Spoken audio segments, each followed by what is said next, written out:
The story begins with the roar of a sleek sports car screeching to a sudden stop. The tires skid loudly, grabbing everyone's attention as students turn their heads toward the scene.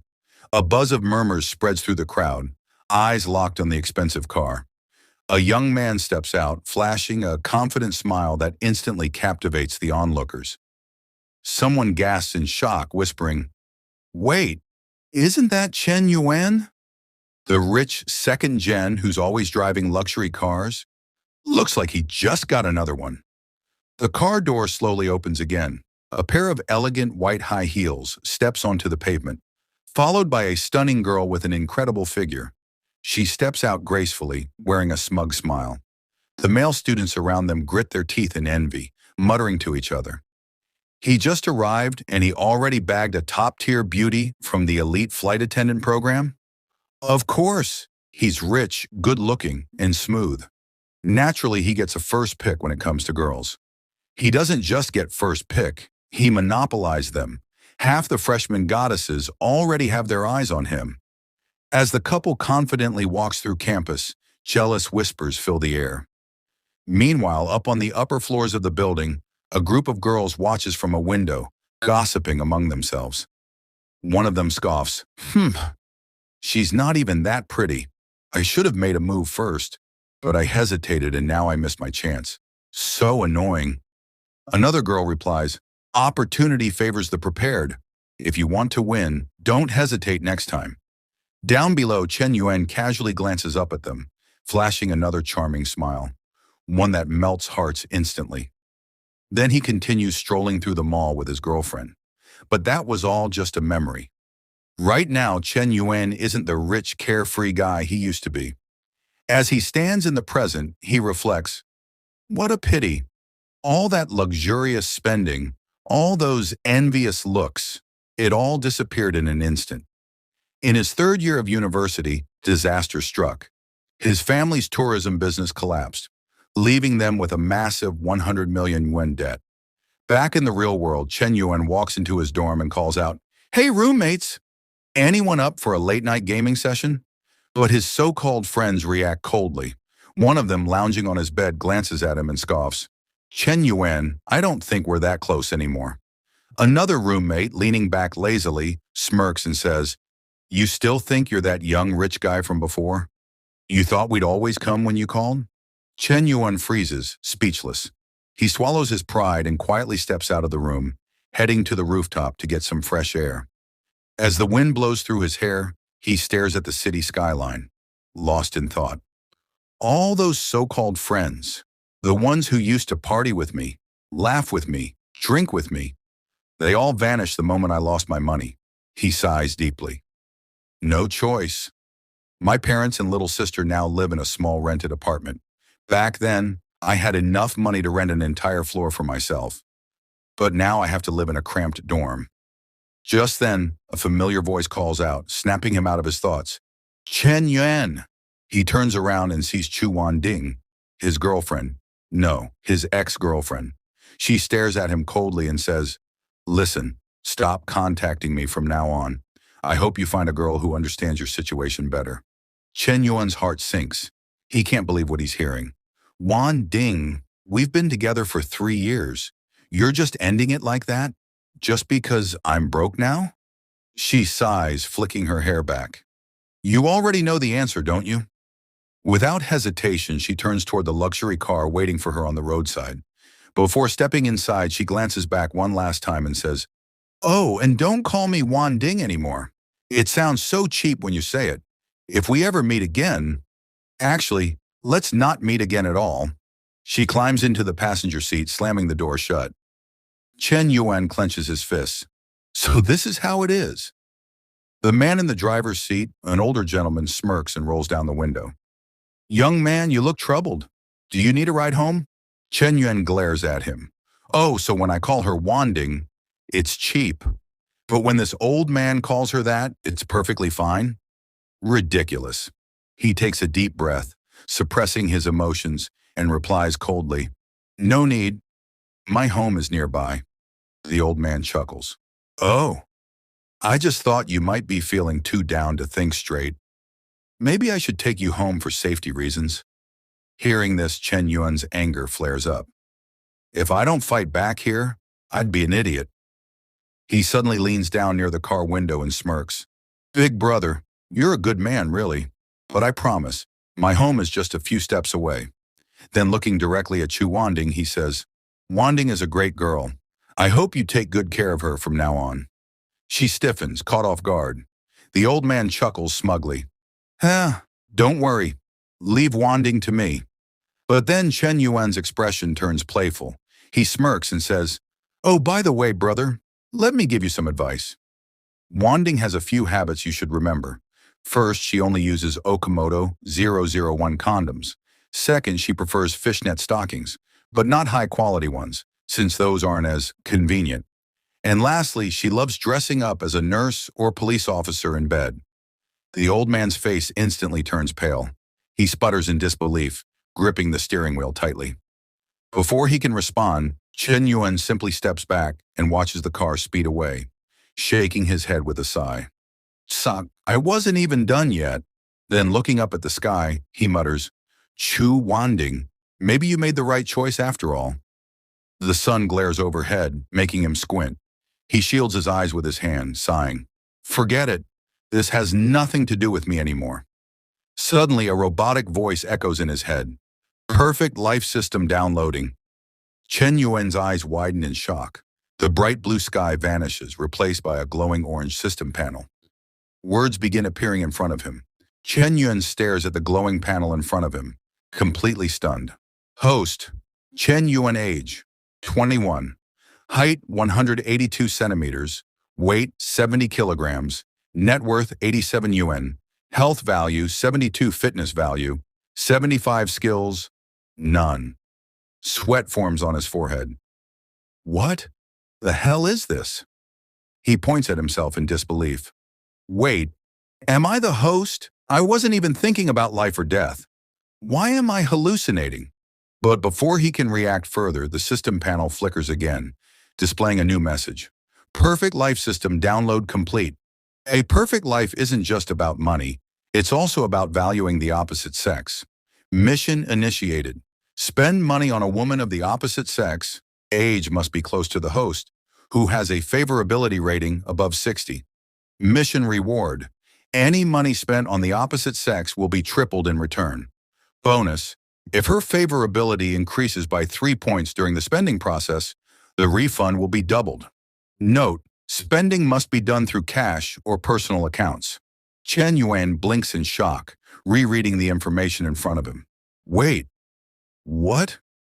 If I spend money on a girl, I get 3 times the amount back? And if she likes me more, I get even more money?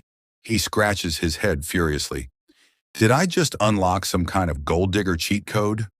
Before he can process it further, a soft voice calls out from behind him. Chen Yuan? He turns around to see a young woman standing there, her eyes full of concern. It's Li Xia, the academic advisor at his university. She walks up to him and gently says, A boy should act like a boy. It's just a breakup. Is it really that bad? The system panel flickers again, displaying a new piece of information. Li Xia, favorability 65. Chen Yuan's heart skips a beat. Wait, I can see her favorability score too? He looks back at her, trying to process what's happening. Li Xia gives him a warm smile. I saw everything just now. To put it in your generation's words, bye-bye means bye-bye. The next one will be better, right? Chen Yuan stares at her, still in disbelief. But then, his eyes flick up to the floating pink number 65 above her head. The system chimes in again. Li Xiao's favorability toward the host is 65. Chen Yuan is stunned. So this system really is real? This isn't some hallucination? Meanwhile, Li Xia, unaware of his internal shock, continues talking. Come on, Chen Yuan, cheer up. He scratches his head, awkwardly replying, Thanks, Teacher Li. Li Xia nods kindly, then suddenly remembers something. By the way, about the tuition assistance I mentioned last time, have you thought about it? The application deadline is coming up, and I've already submitted it on your behalf. Chen Yuan sighs. I appreciate it, Teacher Li, but a few thousand yuan isn't going to make a difference in my family's situation. Maybe that money should go to students who need it more. Lisha pauses for a moment, then gives a small smile. All right, if that's how you feel, I won't push you. But if you ever need help in the future, whether it's about studies or personal matters, you can always come to me. She waves goodbye and turns to leave. Chen Yuan watches her go, his mind racing. The system's mission. If I spend money on a woman with a favorability above 60, I get 3 times the amount back. He glances at Li Xia's retreating figure. Her favorability is already 65. If I spend money on her, will it really work? Without wasting another second, he makes up his mind. Teacher Li, he suddenly calls out. Lisha stops and turns around, surprised. Yes! He runs up to her and grabs her hand. Thank you for always looking out for me. Please let me buy you a cup of milk tea. She blinks in surprise. Huh? Oh, no need to be so polite, Chen Yuan. But before she can finish, he dashes off toward the milk tea shop. A moment later, he returns with a cup in hand, smiling as he hands it to her. Here, Teacher Li, this one's on me. Lisha hesitates for a moment, then blushes slightly as she takes the cup. Thank you, Chen Yuan. As she takes a sip, Chen Yuan quickly pulls out his phone to check his bank notifications. A message pops up. Construction Bank, your account ending in 0098 has received 18 yuan. New balance 99 yuan. He calculates in his head. Wait, before this, my balance was 87 yuan. I spent 6 yuan on the milk tea, which left me with 81 yuan. But now I suddenly have 99 yuan? His eyes widen in shock. The system actually refunded me 3 times the amount I spent. Chen Yuan's heart starts pounding. This is real. I can actually make money just by spending it on girls with a high favorability rating? His gaze slowly shifts back to Li Xia, who is happily sipping her milk tea, completely unaware of what just happened. If her favorability stays above 60, does that mean I can keep spending money on her and continuously get refunds? He watches as she walks away, a mix of excitement and disbelief running through him. If I play my cards right, I might actually be able to pay off my family's debt, and maybe even become richer than before. His eyes gleam with determination. Leaning against a nearby wall, Chen Yuan pulls out his phone and starts doing calculations.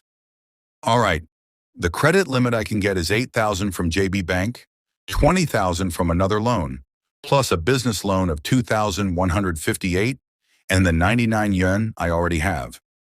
That means my total available balance is 49,684 yuan. A slow smirk spreads across his face. That's enough to test this system properly. He glances back toward the direction Li Xiao went. Sorry, Teacher Li, but I'm about to use you as my first experiment. Chen Yuan stood in front of a trash can, holding a high-end-looking bag in his hand. His eyes flickered with calculations. This bag cost 800 yen. It's a spring collection model. The quality is definitely high-end, but it's actually a replica. If I gift this to Teacher Li, she'll accept it without feeling burdened. With that thought, he turned and walked toward Li Xia's room. As he knocked on the door, he wondered, does Teacher Li have a boyfriend? A moment later, Li Xia answered the door, still wearing an apron from cooking. Seeing Chen Yuan, she blinked in surprise. Chen Yuan, what brings you here? Chen Yuan smiled politely. Teacher Li, sorry to bother you. Are you cooking? She glanced at the bag in his hand, curiosity flashing in her eyes. Do you need something? Without wasting words, Chen Yuan held out the bag and said sincerely, Teacher Li, you've always taken care of me during these 3 years of college. I never really understood how much that meant until now. I just wanted to give you this as a token of my appreciation. Lisha hesitated, her gaze shifting between him and the bag. This looks expensive. Chen Yuan expected this reaction and quickly added, oh, it's just a high-quality knockoff. It only costs 2 yuan. Teacher Li, you know my situation. I don't have money to throw around. You've done so much for me, and if I don't show my gratitude, I wouldn't feel right. It's just a small gift, so please accept it. Lisha hesitated, considering his words. She didn't want to appear ungrateful, so eventually she nodded and took the bag. All right, I'll keep it for now. Maybe I'll get you a gift in return for your birthday or a holiday. Just as they were speaking, a burnt smell wafted from the kitchen. Li Xia's eyes widened in panic. Oh no, my fried meat is burning. She hurried inside, leaving the door open in her rush. Seeing the opportunity, Chen Yuan casually slipped off his shoes and stepped inside.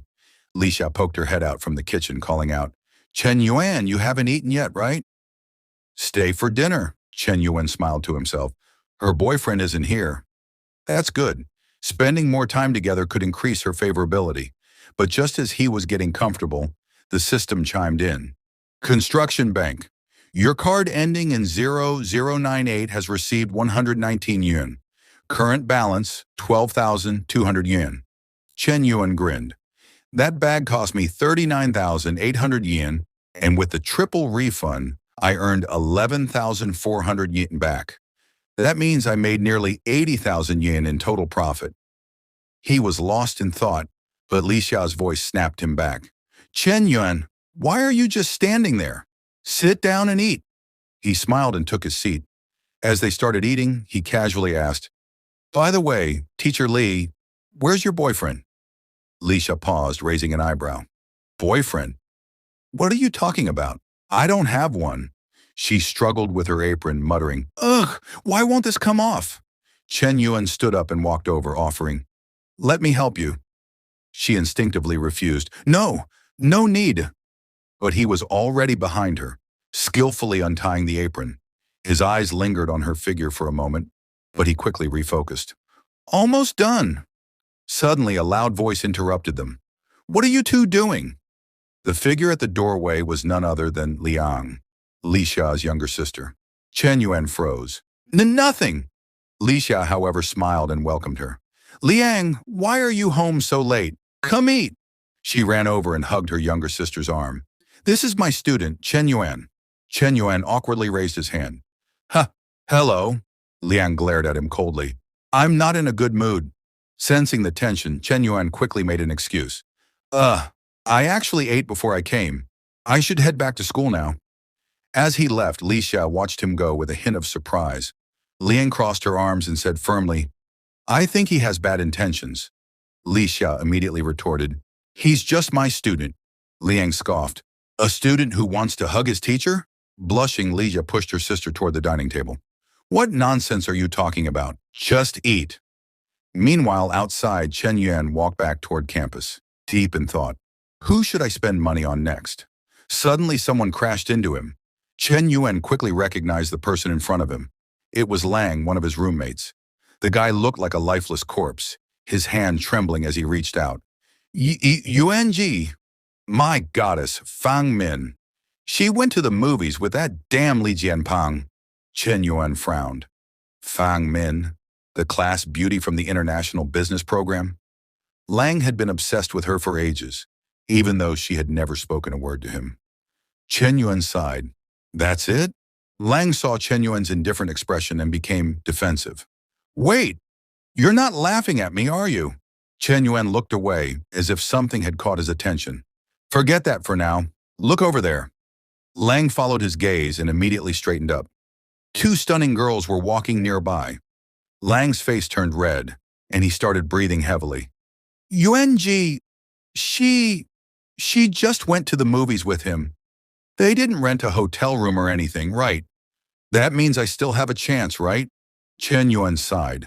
This guy is down bad. But then, his eyes flickered to something above Fang Min's head. A glowing number, 72. His heart skipped a beat. She has a number too? More importantly, it was even higher than Li Xia's. At that moment, Fang Min's friend whispered, Hey, did you hear? Chen Yuan got dumped by his girlfriend. Fang Min looked over at him curiously. Her friend scoffed. Tsk, tsk. I shouldn't have cheered for him back during military training.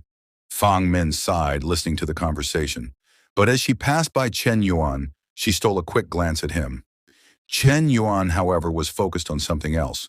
Fang Min's number was dropping. 72, 71, 69. His eyes narrowed. Crap, I can't just sit here and do nothing. But before making a move, he turned to Lang and asked, Hey, let me ask you something.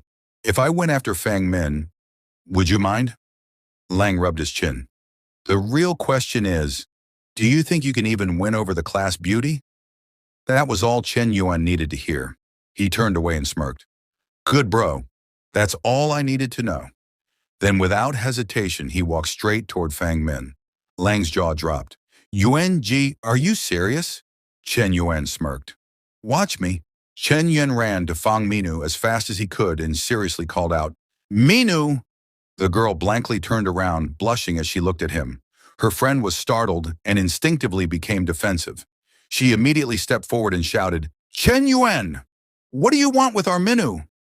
Chen Yuan, putting on his most sincere face, said, I wanted to ask if you're free tomorrow. I managed to get a reservation at Star Sushi Kaiseki. Would you like to go with me? Fang Minu blushed in surprise, wondering if Chen Yuan was asking her out for a meal. Her friend asked suspiciously, that sushi restaurant that costs over 1,000 yuan per person on average? Do you even have the… Chen Yuan completely ignored the friend and scratched his head, giving a super charming smile as he said, After we eat, how about we take a walk? I need your help picking out a birthday gift for my sister. Let me know by noon tomorrow if you can. Having said what he needed to, he turned and left, not forgetting to wave goodbye. I'm heading out. I'll contact you again tomorrow. Hong Ha watched this whole scene in shock, speechless. Fang Minu turned to her friend, blushing, and asked, Well, I just went to the movies with Lin Pang. Is it okay if I go eat with Chen Yuan? Her friend was totally supportive and said, What's not okay about it? That's a fancy Japanese restaurant. She bluntly analyzed, Chen Yuan might be a little cocky, but at least he's good looking. Lin Pang just has some money, but if Chen Yuan's family makes a comeback, he'll definitely surpass Lin Pang. Her friend took the phone from Fang Minu's hand and continued, It's a waste not to go. It's just dinner and a walk. It's not like you're doing anything else. Heh, I'll reply for you. Fang Minu still stammered blankly. Okay. The next evening, Fang Min and Chen Yuan went out together. They strolled towards the high-end Japanese restaurant that Chen Yuan had reserved. As they arrived, the server welcomed them warmly. Hello, Mr. Chen. This is the set menu for two that you ordered. Enjoy your meal. Fang Min smiled and took her seat across from him, but as she settled in, she hesitated slightly and looked at him. Chen Yuan, I heard your family's situation is difficult right now. You didn't have to spend so much money on this. Chen Yuan chuckled, shaking his head. It's fine. The Japanese food here is really good. Just enjoy it. As he spoke, he suddenly froze. Fang Min's posture, the way she leaned in slightly toward him, her ample figure brushing against the table, it caught him off guard.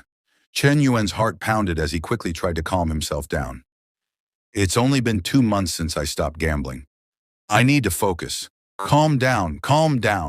Fang Min, oblivious to his thoughts, tilted her head.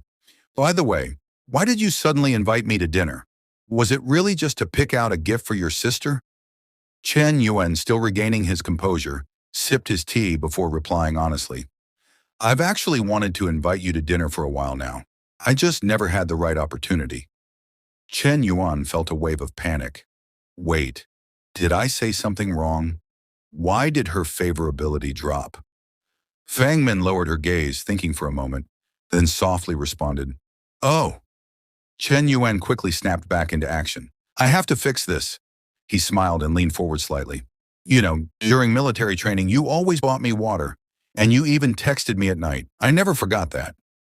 Immediately, her favorability ticked back up. 69, 70, 71. Fang Min's cheeks turned slightly pink. You still remember that? Chen Yuan grinned, scratching his head. How could I forget? The number above her head rose again. 71, 72, 73. She looked away shyly, taking a sip of her tea. Chen Yuan exhaled in relief. Crisis averted. Time flew by, and 40 minutes later, they had finished their meal. At the cashier, the staff smiled and said, Sir, your total comes to 2,921 yuan. But since you're a member after the discount, it's 2,774 yuan. Chen Yuan nodded. All right, thanks. As he handed over his card, he noticed something again. Fang Min's favorability increased even more. 73, 74, 76. She watched him with a mix of curiosity and admiration. He really spent this much on a single meal for me? Meanwhile, in her mind, Fang Min was comparing him to her last date. Li Jianping barely even paid for our movie tickets, and he suggested eating at the school cafeteria afterward. But Chen Yuan took me to a high-end restaurant without hesitation. A notification sound chimed in Chen Yuan's head. Mission completed. Money spent. 2,774 yuan favorability increase. Plus 4 triple refund activated. Chen Yuan's eyes widened as he checked his bank account. A deposit of 8,322 yuan had just been credited. His lips curled into a smirk. This system is insane. I just earned money by taking her out to eat. Fang Min, unaware of his internal excitement, gave him a soft smile and said, "Shall we go?" Chen Yuan nodded. "Yeah, let's go." They left the restaurant together, heading towards a nearby shopping mall. However, as they entered, a familiar voice scoffed from the side. "Chen Yuan?" Chen Yuan and Fang Min both turned toward the sound. It was none other than Chu Wanding, his ex-girlfriend, and beside her stood the wealthy old man she had left him for. The old man narrowed his eyes.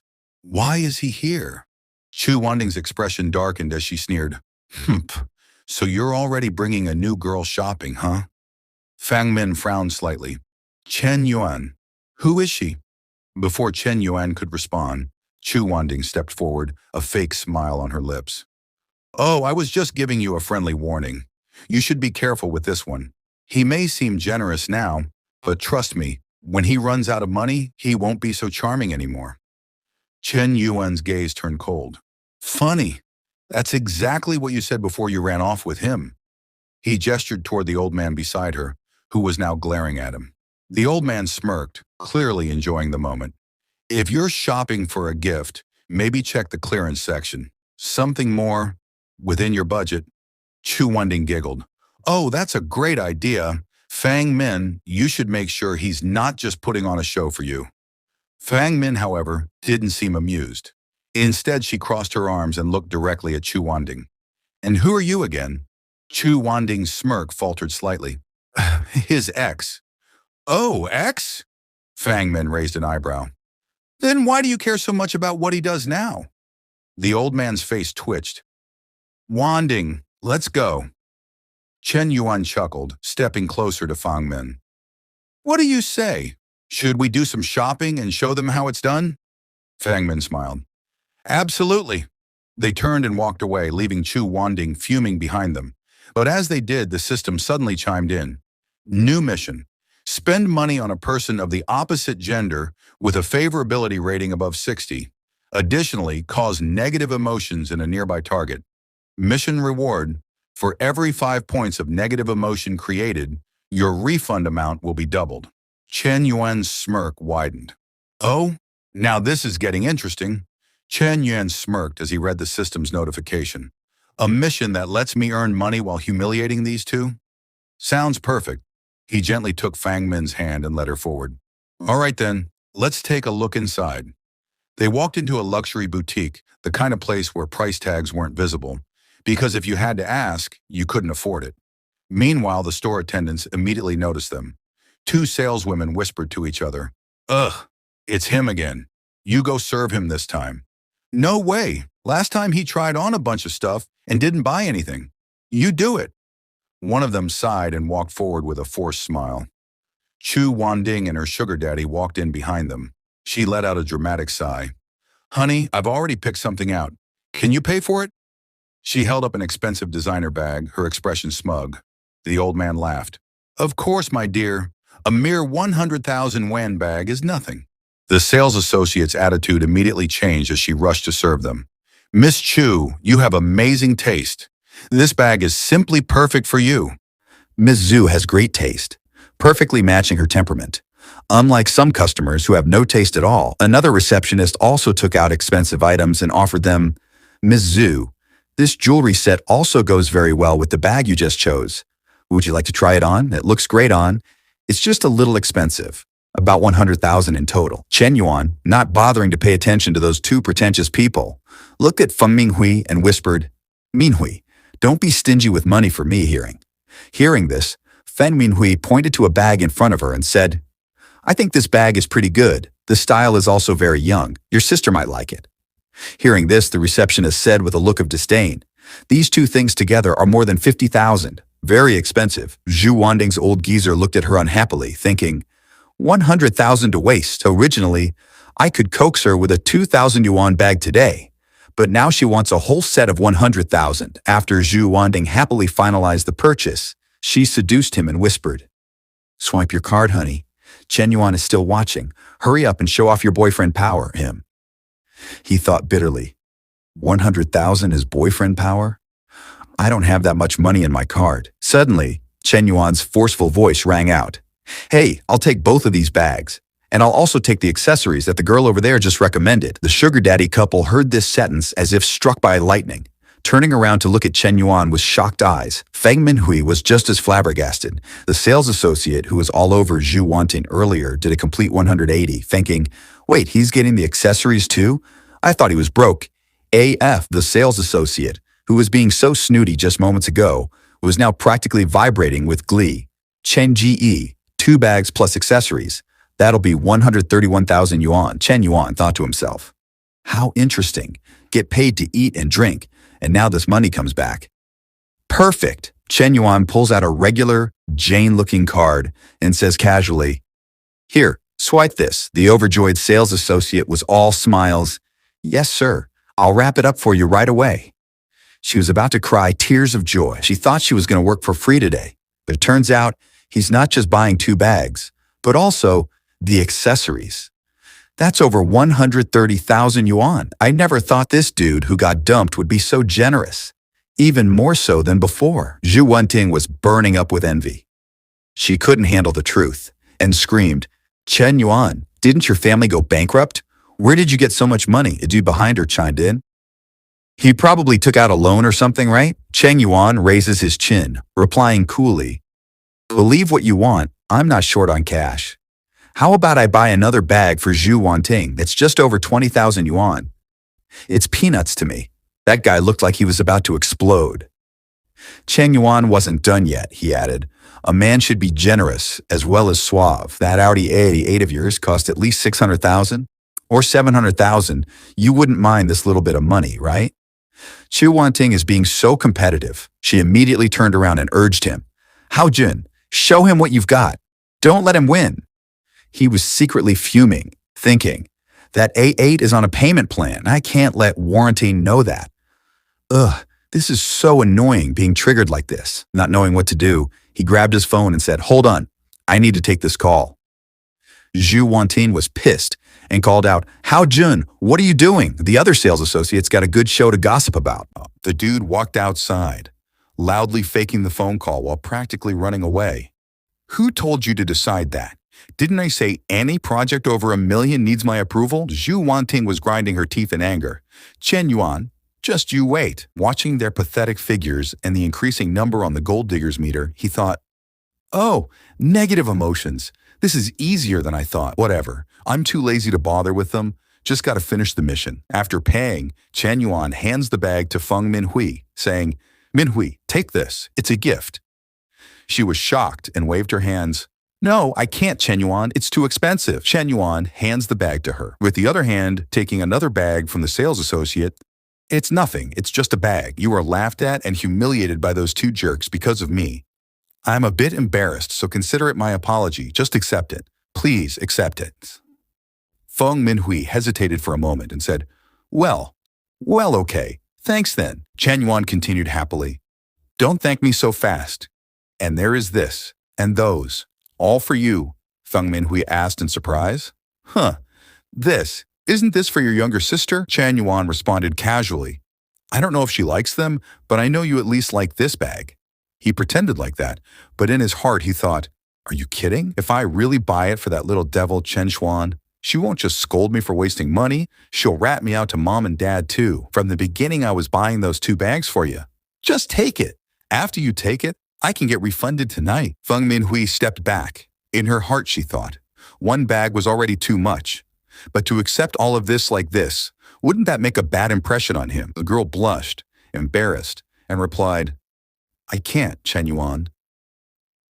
She didn't even have the chance to finish her sentence. He already grabbed Feng Minhui's hand. Smiling, he said, "It's okay, this is just the beginning, we still have a lot of time. Just accept it. If you keep refusing, I'll be sad." With the enthusiastic begging, the girl also accepted the remaining bag. Immediately, a system message rang. "Congratulations, host! On completing the mission, this mission got a total of 15 negative points and a triple refund of the money that was spent, in addition to spending money for the opposite sex, for a total of 6 times the refund. Construction bank card number with tailing digits 0098 received 786000 at 21:00 on May 11th. The current balance is 786,356 yuan." Chen Yuan held Feng Minhui's hand and thought, "Right now, Minhui is my cash cow.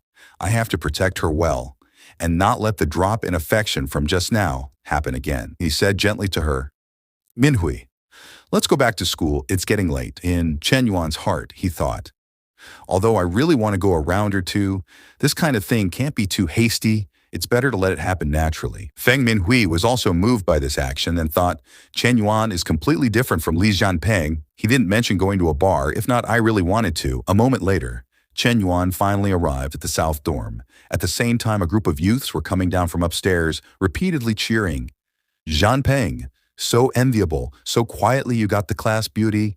All of us are still single. That's right, I didn't expect you little punk to be a step ahead. This is worth celebrating. You have to treat us no matter what. Moreover, it has to be a grand meal." The Li Jianping guy saw Chen Yuan passing by and deliberately spoke loudly so that he could hear.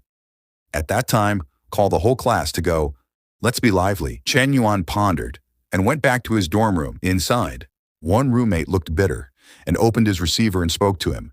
"Did you hear everything? That damn Li Jianping just went to watch a movie with the class beauty and already can't wait for the whole school to know. It's very obvious that he's targeting our room 503. Chen Yuan knew everything and smiled to comfort him. He won't be jumping around for long. Feng Minhui won't be with him. The other side turned around and said to Chen Yuan, "Don't talk nonsense. Feng Minhui went to watch a movie with him last night. Who knows what else they did? Moreover, didn't she not agree to a date with you today? That shows that she's really with Li Jianping." Chen Yuan simply sat down on the bed, only listened, but didn't say anything else. He turned on the computer, looked at the account balance for a moment and thought, "Already have new income so fast. Maybe I'll go home tomorrow and check things out." Scene changed to Chen Yuan's house. A chubby man sits on a chair. Seeing Chen Yuan, he says, "Xiao Yuan, you're back. That man is your uncle, Chen Yaodai." Chen Yuan walks in and coldly says, "Hello, uncle," his father says softly. "We're talking here. Go back to your room first." After Chen Yuan returns to his room, his father's voice can still be heard outside. "Brother, I understand your difficulties, but I still hope you can give me some more time. The stuff I have is almost enough to pay off the debt. I'll pay you a portion first." Then Chen Yao says smugly, "One portion is definitely not enough. I have to hustle every day these past 2 days. You absolutely have to pay me everything at once." Chen Yuan's mother can't hold back anymore and shouts, "Chen, no one does things like you. Who lent you 300,000 when you didn't have money for a car wash? And did they ever rush you to pay it back? Now we've only borrowed 200,000 from you, and you've come to rush us 3 or 4 times. What's your intention?" Chen Yuan's father interrupts. "Say less, will you? Your brother has his own difficulties." But Chen Yuan's mother still hasn't stopped and says bluntly, "Whether he has difficulties or not, he knows very well in his heart. I already asked his wife. He hasn't been hustling for money these past 2 days. He is still smugly saying that debts must be paid. It's a matter of course. It's a waste that we're even family. We can still get along. If it were an outsider, you'd see what debt collection is like." Chen Yuan's mother snaps back, "Ha ha, you still want to use violence to collect debts?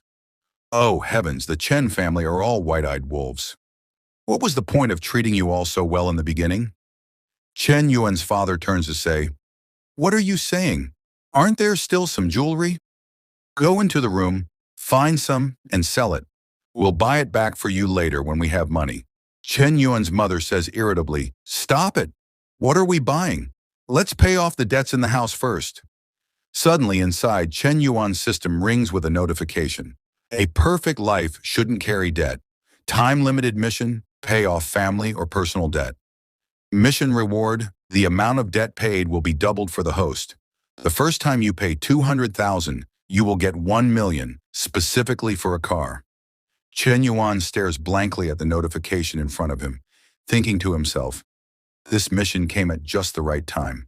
His eyes light up, thinking to himself, even without the mission, I was planning to help old Chen ease some of the debt today. On this side, Chen Yuan's mother takes out the jewelry box and says, all the jewelry you've given me over the years is here. No matter how difficult things get, I can't bear to sell it. It's worth several tens of thousands of yuan. Let him take it back first. It seems like 2 gold rings were lost during the move. Hearing his mother's sigh, Chen Yuan blushes with embarrassment inside. Ernan needed some money to buy a bag for wanting, so I took my mother's 2 gold rings to sell. At that time, I was really an unfilial son. Chen Yuan pushes the door open forcefully, shouting clearly, Mom, Dad, I have money. Chen Yuan's father sees him and reminds him helplessly, now is not the time to joke around. His mother also has a tired face and says, you see the situation in the house now? You still need that little bit of money to pay for your cafeteria card, right? Chen Yuan scratches his head a little embarrassedly and says to his dad, I really do have money, old Chen. Listen, can you hear the sound of receiving money? Mom and Dad quickly take out their phones to look at the numbers inside and shout, 200,000! Chen Yuan's father asks in surprise, Kid, where did you get so much money? Chen Yuan then makes up an excuse.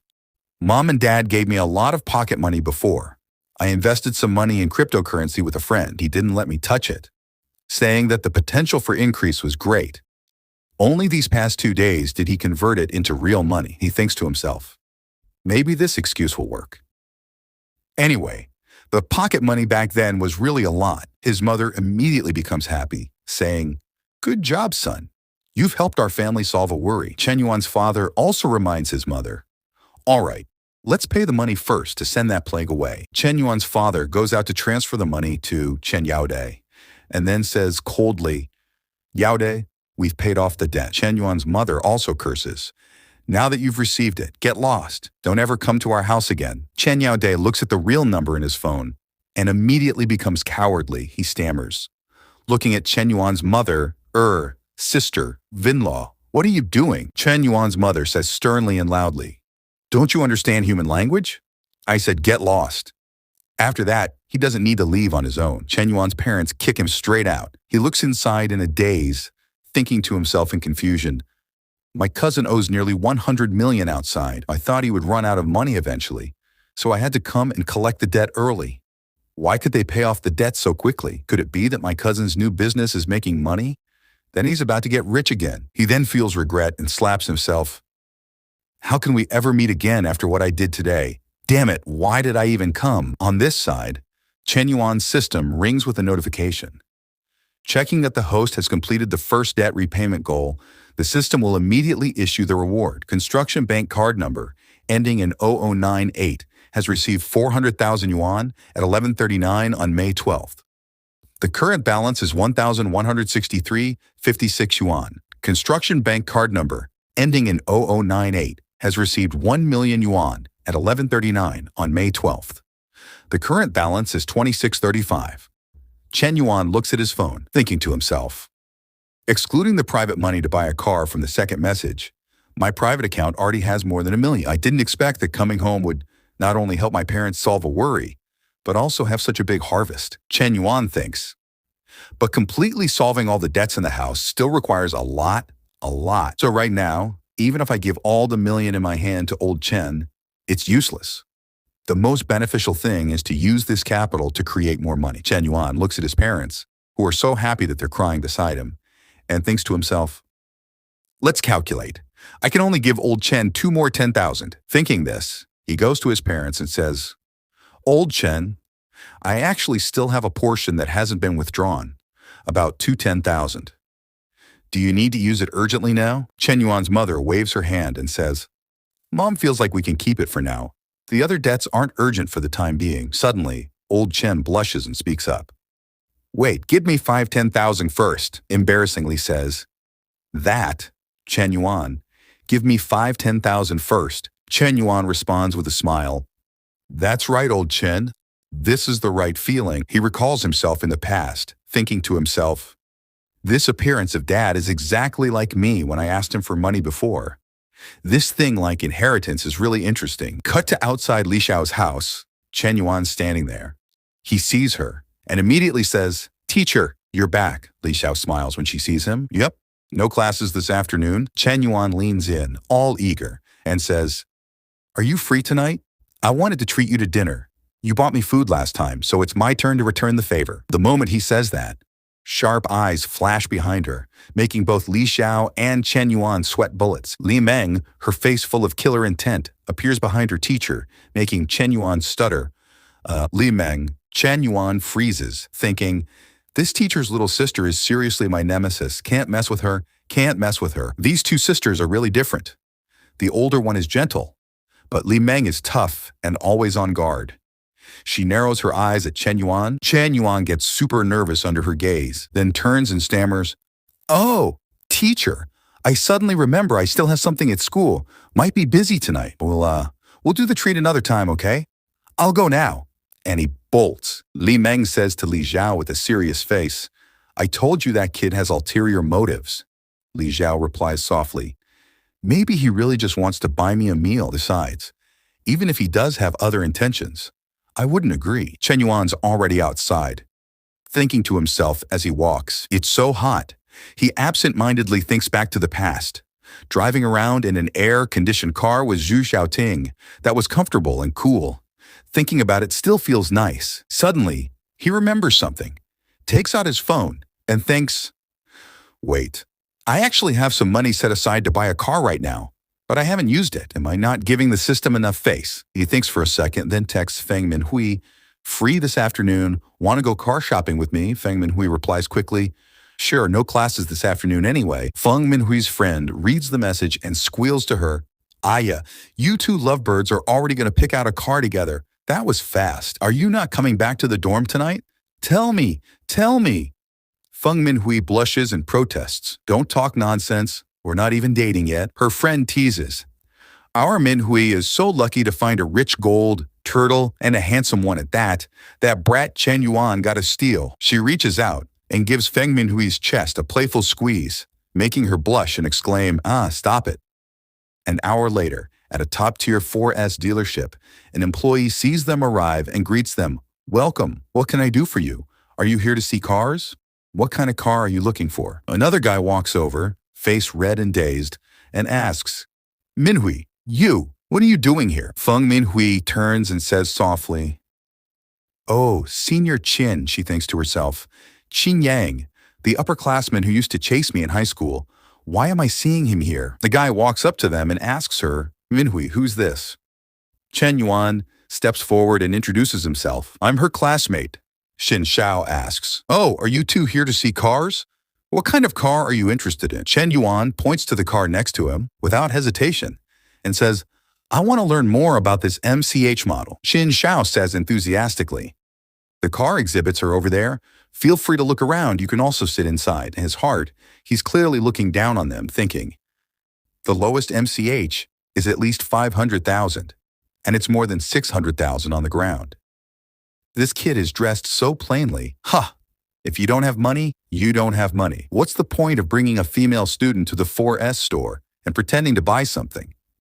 He stares blankly at Feng Minhui, thinking to himself, Minhui is still so beautiful, worthy of being the goddess I pursued. I'm different from before.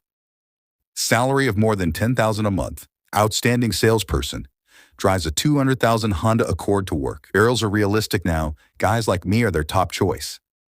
He just stands there, thinking all sorts of nonsense. He then walks over to her side and says, Minhui, long time no see.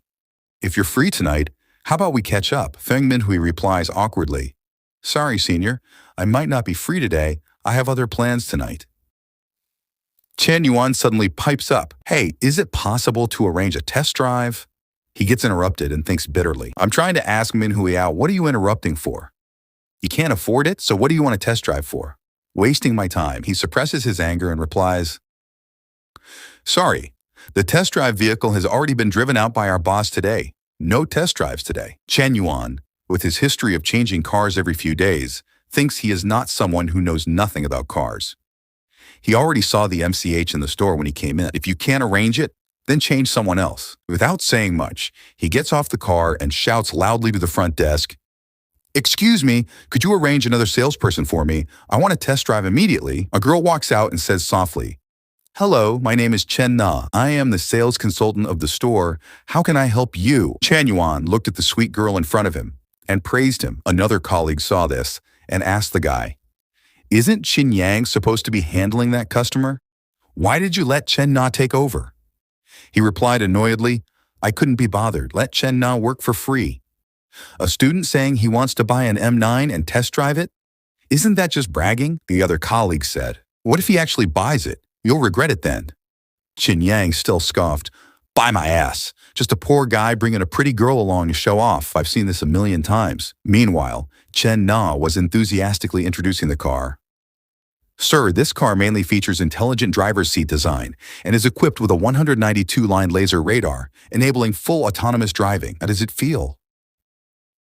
Chen Yuan quietly assessed the girl's efficiency. Very professional. Her looks and figure aren't any less than Fang Minhui's, he thought. It's just that you often hear stories online about female car salespersons rarely closing deals with male customers. A few impure thoughts about Chen Na popped up in his head. Over there, Chen Na asked, "Do you understand all the car's configurations? What's your budget?" Chen Yuan casually asked, "Do you have a car in stock? I want to pick it up today." Chen Na's eyes lit up as she secretly thought, customers who buy our cars usually have to look at them several times before making a deal. This guy just test drove it and decided to buy it without even asking the price. If he really buys it, why did Qin Yang give up on serving him? She checked and said apologetically, "Sorry, we don't have the car in stock right now, but another store has a customer who had financial issues and canceled their order. If you need it, we can transfer it here within a week." Chen Yuan nodded in agreement. "That's fine, I'll place an order today." Chen Na was even more surprised. Looking at Chen Yuan with admiration, she thought, the car costs over 600,000 yuan to get on the road, and he's buying it just like that. Is this the legendary angel customer? Or does he have other intentions? Despite her thoughts, she remained calm and politely said, "Please come inside the store to rest for a moment. A deposit of 50,000 yuan is required up front. I'll go get the contract." After returning to the store, Qin Yang immediately started gossiping and asked Chen Na, "What did that customer say?" Chen Na sat down to prepare the contract and slowly replied, "He bought it." The colleague who heard this exclaimed in disbelief, "What? He bought it? That was fast." Qin Yang was even more incredulous. He put his hands on his hips and said disdainfully, "That guy's just pretending. When it's time to pay, he'll come up with all sorts of excuses to disappear. We have plenty of people like that in the store." The male colleague seemed enlightened and chimed in, Yeah, that's right. I've been selling cars for so many years, and I've never seen a customer buy so quickly." Chen Na calmly reaffirmed, "I'm telling you, Mr. Chen bought it, and he's even going to pay the full amount." This news shocked the male colleague so much that he lost control of his words. The colleague turned to Qin Yang and said, "You idiot. You let such a big order slip away.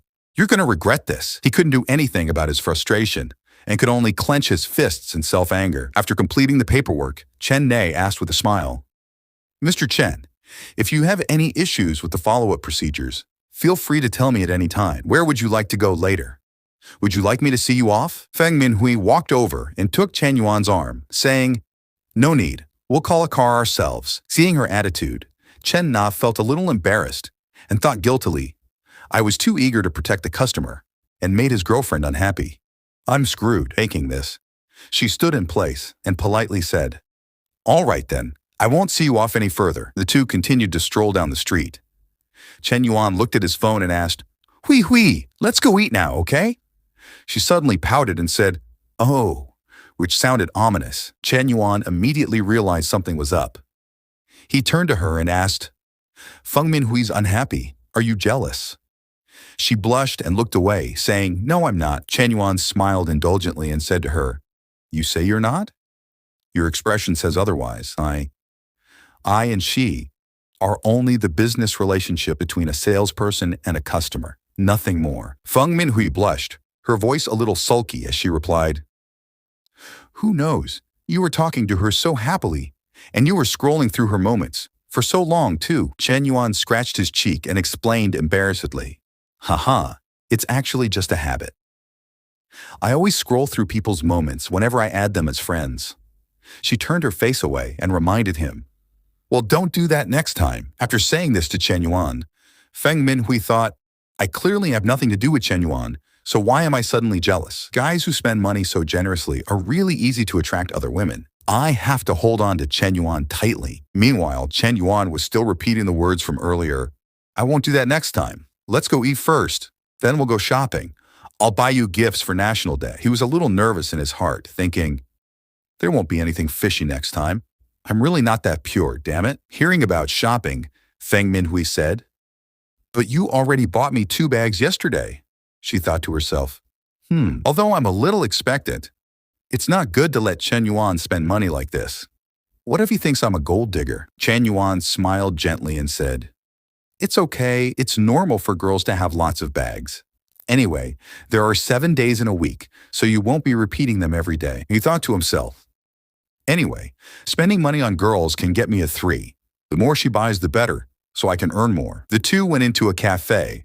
Chen Yuan handed her the menu and asked, Hui Hui, would you like a cold or hot drink today? Hearing this, Feng Minhui embarrassedly thought, Chen Yuan is asking me if I want a hot or cold drink. Is he indirectly asking if I have my period? He wants to, she timidly replied. That a cold one. Chen Yuan was confused. He finally realized something and blushed, thinking, what's with Hui Hui's expression? Good job. What are you thinking about? But the last time I was with Zhao Wanting was 2 months ago. But it's been accumulating so much. It's really time to release it. Let's just let this misunderstanding intensify. 3 hours later, the two had left the shopping mall. From top to bottom, she had a watch worth 12,800, a bracelet worth 20,800, and a handbag worth 5,500. The stats on her head had also increased to 81. She looked at him embarrassedly, thinking, Chen Yuan treats me so well that it feels unreal. He just bought me over 80,000 yuan worth of stuff in a little while, and almost 140,000 in 2 days. Over on this side, Chen Yuan's bank system also chimed in with a notification. Construction Bank, card ending in 0098, received 252,000 yuan at 11:39 on May 12th. Current balance, 224,216 yuan. Chen Yuan happily looked at the rising number on his phone, thinking, this double cashback from the system is legit. I gave old Chen 50,000 for the car, and boom, got it back in no time. Even though this 217,000 includes the car payment, even after deducting nearly 60,000 for the car, that's still over 16 million yuan to blow. Chen Yuan turned to Feng Minhui with a sly grin and said, Minhui, don't go back to the dorm tonight, okay? Hearing this suggestion, she shyly nodded.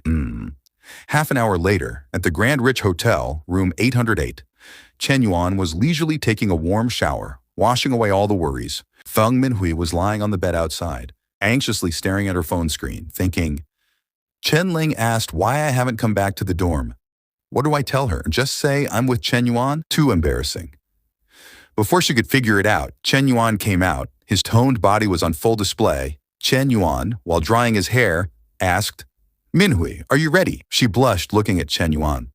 In her heart, she thought, sorry, Ling Ling, he's giving me so much already. Finally, she sent her friend a hurried text. Ling Ling, I'm not coming back tonight. If anyone asks, just say I went to visit relatives. Okay, she said shyly. Chen Yuan, I haven't showered yet. He buried his head in the hollow of her shoulder, inhaling deeply, and said, it's okay. I love your scent. He quickly pinned her down and got to work. Feng Minhui continuously blushed, letting out embarrassing moans. She gently called his name, Chen Yuan. He skillfully used his mouth to undo the zipper of her dress and said, I love every scent on your body. She was in a daze, placing her hand on Chen Yuan's chest and gently instructed. Be gentle, he happily replied. The two of them dove into each other, lost in the moment, forgetting the world. Half an hour later, they were resting. She lay in Chen Yuan's arms, thinking, this kind of thing is really not as scary as Chen Ling said. Chen Yuan, on the other hand, looked gloomy, thinking, I didn't expect Minhui to be. This feels great, but also exhausting. Looks like I haven't been working out enough.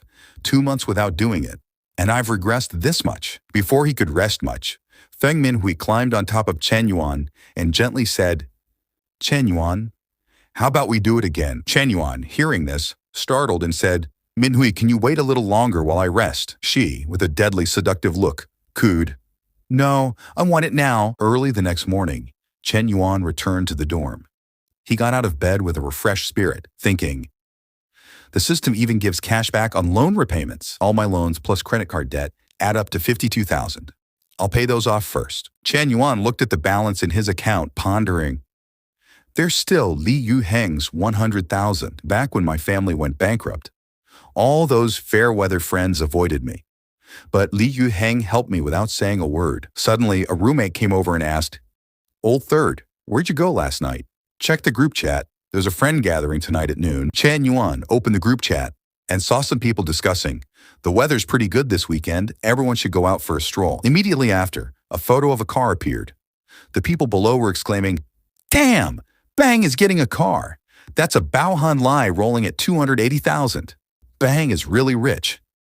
Sigh. Even after 10 years of graduation, we might not be able to afford a car. Did the female sales staff at the 4S shop give birth yet? I suggest everyone get together and have a good time tonight, the roommate said again. That dog Li Jianpeng ordered a car. I suspect he asked the class president to arrange this so he can show off. It's freaking disgusting, they had left. If we don't go, we lose 200 yuan from the class fund. Chen Yuan said, disgusted. Li Jianpeng's pretending is really adorable.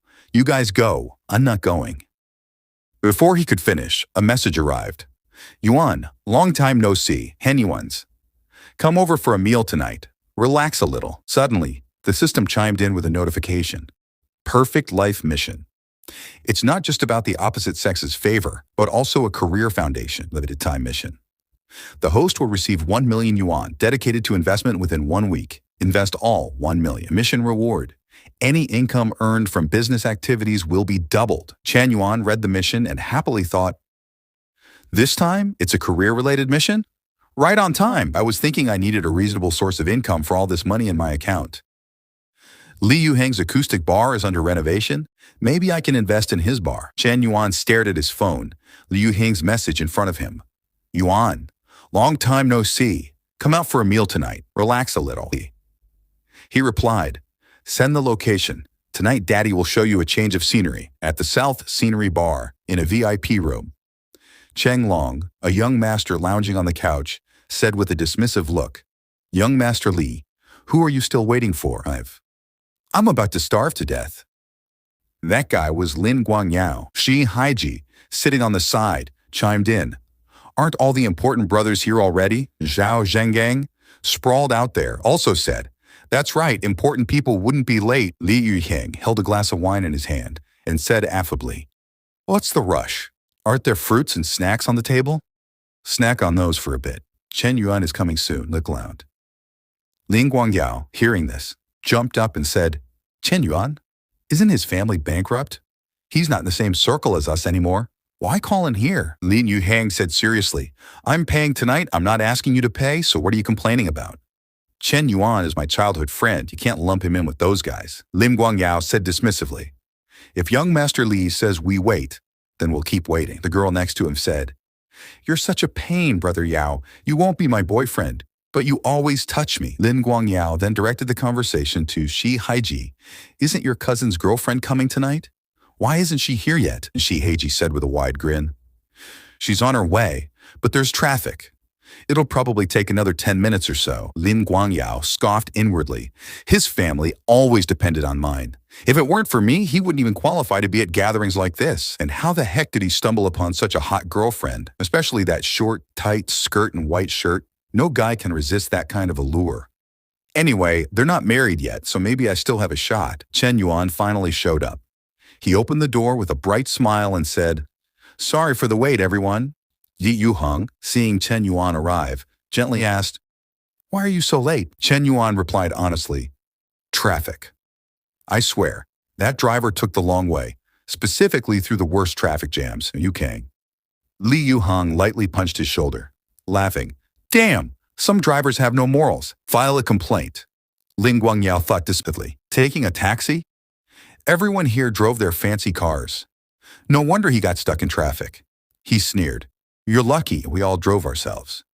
You had to call a taxi, huh? Suddenly, a beautiful yet familiar face walked in and said anxiously, Sorry, the rush hour traffic was insane, so I'm late. Shi Haiqiao, blushing, stood up and introduced. This is Chen Na, my girlfriend. She works at a 4S dealership. If any of you guys need a car, look her up. He suddenly felt a surge of superiority, thinking, even if I'm not as rich as these guys, my girlfriend is way hotter than theirs. Chen Na saw Chen Yuan standing there and was surprised, thinking, that's Brother Chen. He bought a car yesterday, but he didn't say hi.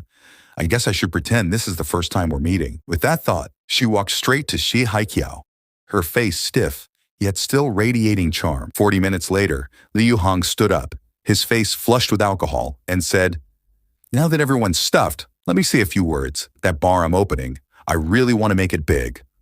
All of you here are my best bros. Anyone want to invest together and get rich? The projected capital is around 24 million.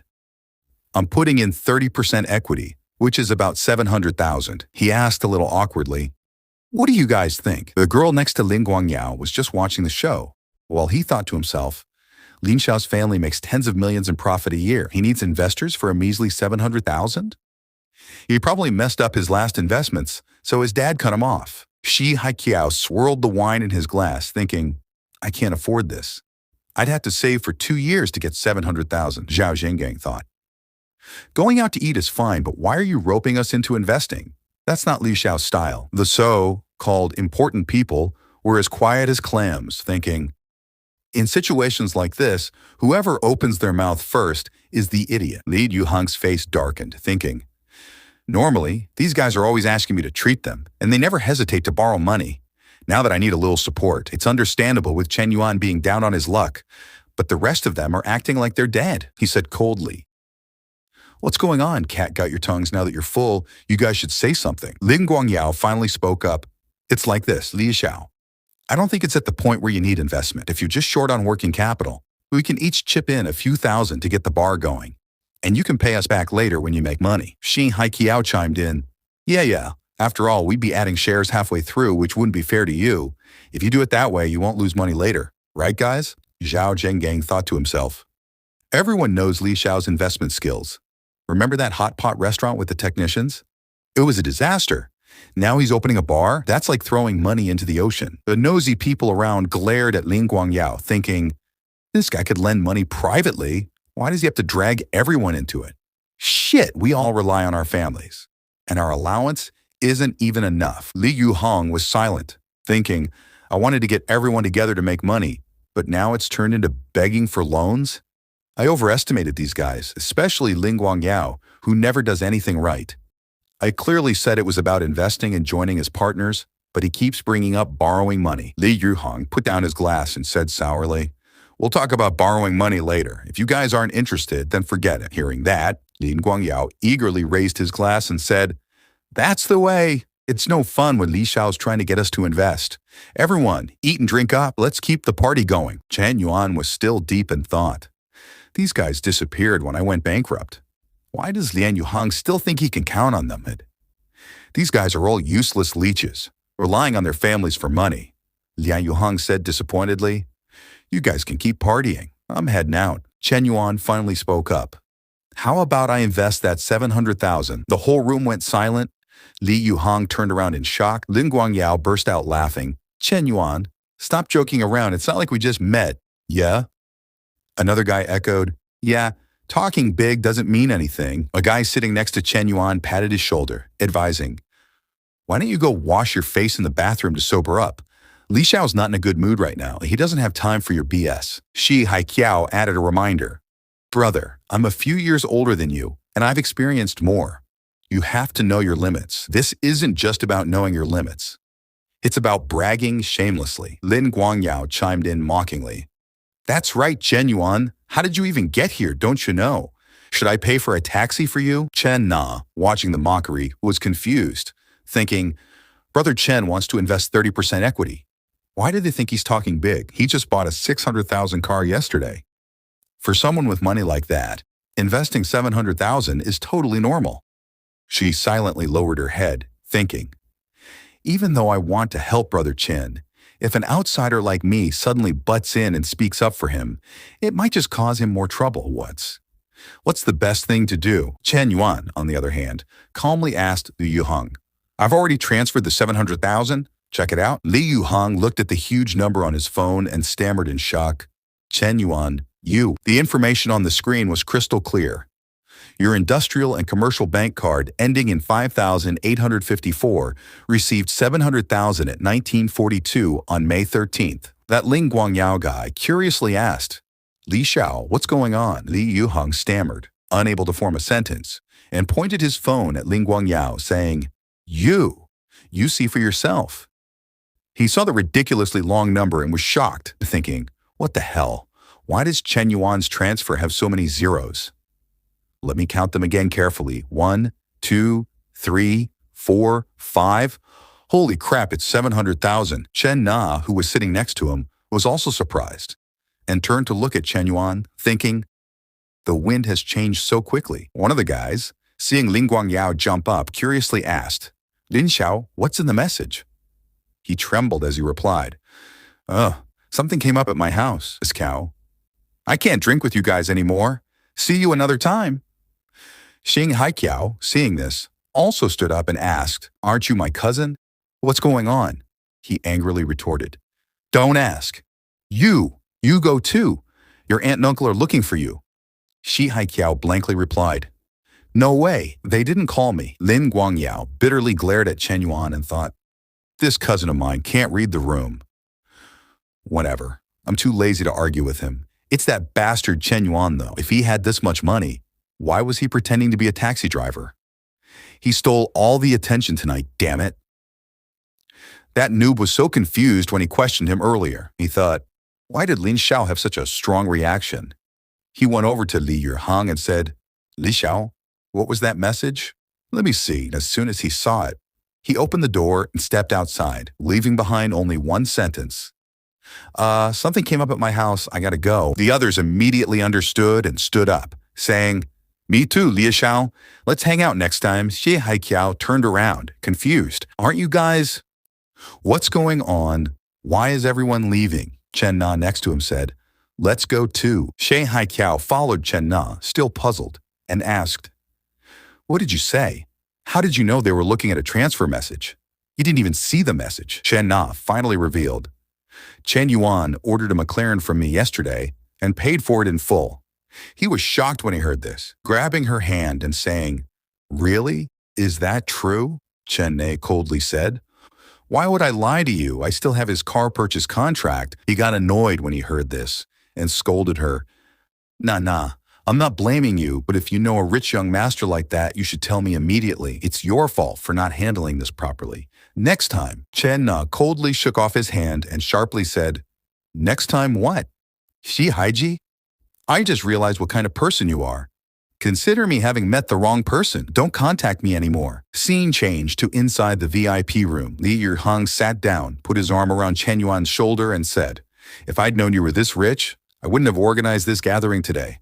What a waste of money. Chen Yuan poured wine into a glass and said, it's good you know now. None of those guys are trustworthy. They're good for playing around, but they can't do anything when things get serious. Chen Yuan turned and smiled, opening his mouth and saying, tell me about your idea for opening a quiet bar a year ago. Even though I'm just a small shareholder, I still have to participate in the planning of the future. Li Yuheng agreed with a bright smile. Okay, I'll tell you about the plan first. For the next half hour, Chen Yuan discussed the decoration style and operation situation with Lin Yuheng. After a brain dump, Yuheng rubbed his head in frustration and blurted out, you son of a gun are really something. Going to university wasn't a waste. You're so insightful in business. Chen Yuan stretched and said, this is called business genius, but I don't have time to be at the bar every day to watch over things. And it's even harder to save for you, so we still have to find a store near the school. Li Yuheng immediately replied, whatever you say, whatever you say. An hour later, a message from Chen Na arrived. Brother Chen, the car you ordered is about to arrive at the store. You can come on Friday to pay the final amount for the car. Chen Yuan seemed to have an idea and replied, No rush.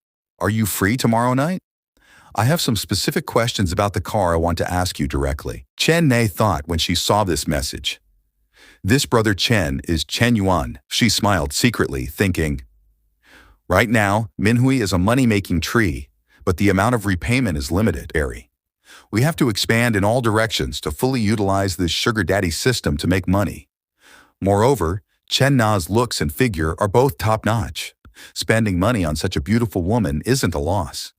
Thinking this, he sent the address to Chen Na, tomorrow, tea restaurant, 4th floor, Guaojin Shopping Center. The next day, she arrived early as scheduled. She sat by the window, resting her chin in thought.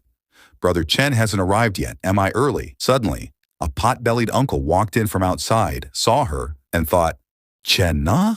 Why is she here? And she's wearing the store uniform too. I never had a chance to flirt with this little girl at the store.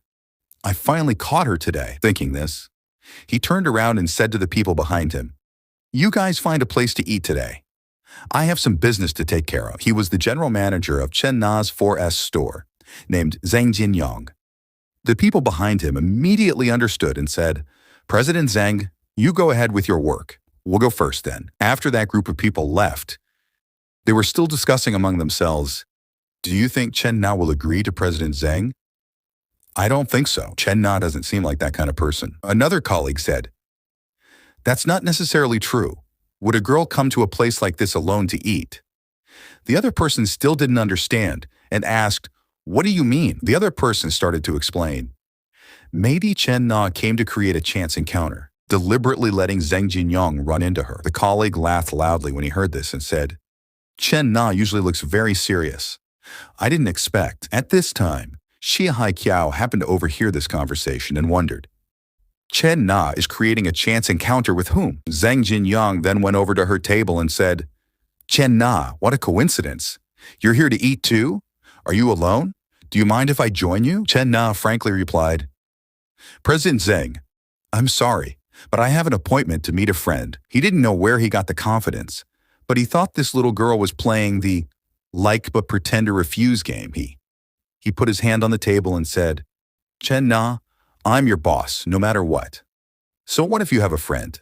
Let's eat together. Chen Na said uncomfortably, to be honest, I'm sorry, but please maintain a suitable distance from me. You already have a family. You shouldn't do this. This guy shamelessly sat down and said, so you're concerned about me having a family? That's easy to handle. Divorce is the way to go, Xia Haiqiao thought, frantically searching for Chen Na everywhere. He fumed. Chen Na dumped me, only to hook up with some other dude. She's looking down on me. I make 400 to 500K a year. Plus, I got a car worth over 300K. What the heck am I lacking? He stormed up to the 4th floor, only to be utterly enraged by what he saw inside. Holy crap, I lost to this pig. Xi Haiqiao charged in, pointing his finger at Zhang Jinyong and yelling, you too, face dogs, so you've been secretly having an affair behind my back. Chen Na blankly asked, what are you talking about? Zhang Jinyong, annoyed by the interruption, retorted, and who the heck are you? Without another word, Xi Haiqiao lunged forward and punched the old geezer, shouting with bitterness, I should be asking you who the heck you are. Not one to back down. Zhang Jinyong grabbed Xi Haiqiao's collar and snapped, where did this mad dog come from? You dare hit me. Chen Yuan walked in and, seeing the chaotic scene, was stunned. He thought to himself, Xia Haiqiao's here. What the heck is going on? He analyzed the situation. Caught in the act. Or is this fat dude a scapegoat? Otherwise, I'd be the one lying on the floor right now. Seeing Chen Na approaching, Chen Yuan quickly pulled her away, saying, Mess, Chen, let's go. Don't worry about them. Let's get out of here. A while later, they were outside. Chen Na drove and began to explain, actually, Xi Haiqiao and I were only together for half a month. I only realized how awful his character was after that one meal. But luckily, I broke up with him that night. Chen Yuan nodded in agreement. It's good to find out what someone's really like early on. It's over now, so don't worry about it. Chen Na looked worried. It's not over, though. Zhang Jinyong, the guy who got hit, is my boss. Now that he's been beaten for no reason, who knows how he'll target me in the future, Chen Yuan suggested. That kind of boss isn't worth working for. You should just find another job. She lowered her eyes and replied, It's not that easy to find a job these days. I'd have to start all over. All the customers I've built up over the years would be wasted. They drove past a flower shop by the roadside. Chen Na stared blankly out the window and said, "Actually, being a salesperson is exhausting after a while. I want to switch to a different job, like running a cafe or something now. If I'm in a good mood, I do a lot of business. If I'm not, I just close up shop. How great would that be? Too bad opening a cafe costs 300 to 400K. I don't know how long it would take to save up that much." Chen Yuan asked with interest. "You want to open a cafe? It's okay if you don't have enough money. What if someone wanted to invest?" In his heart, he thought, "Besides the 700K I gave to Li Yuhang, I still have 300K specifically for investments." Chen Na didn't take him seriously and laughed. "Then I'd quit my job immediately and work for him without hesitation." Chen Yuan said seriously. "Okay, then quit your job tomorrow. I'll invest 300K to open a cafe, and you can work for me from now on." Zhao Yuan's hand, which had been slapping his thigh, stopped abruptly. The number above Chen Na's head jumped straight to 64, and she gasped in surprise. Chen Yuan, on the other hand, was ecstatic, thinking to himself, "I was a little worried that I wouldn't be able to get her affection all the way here. Here comes a money tree." Chen Na asked in disbelief, "Chen Yuan, are you kidding me?" Chen Yuan smiled and replied, "I'm serious. What's the matter? Don't want to work for me? After we open the cafe, I'll pay you 12,000 yuan a month. Plus,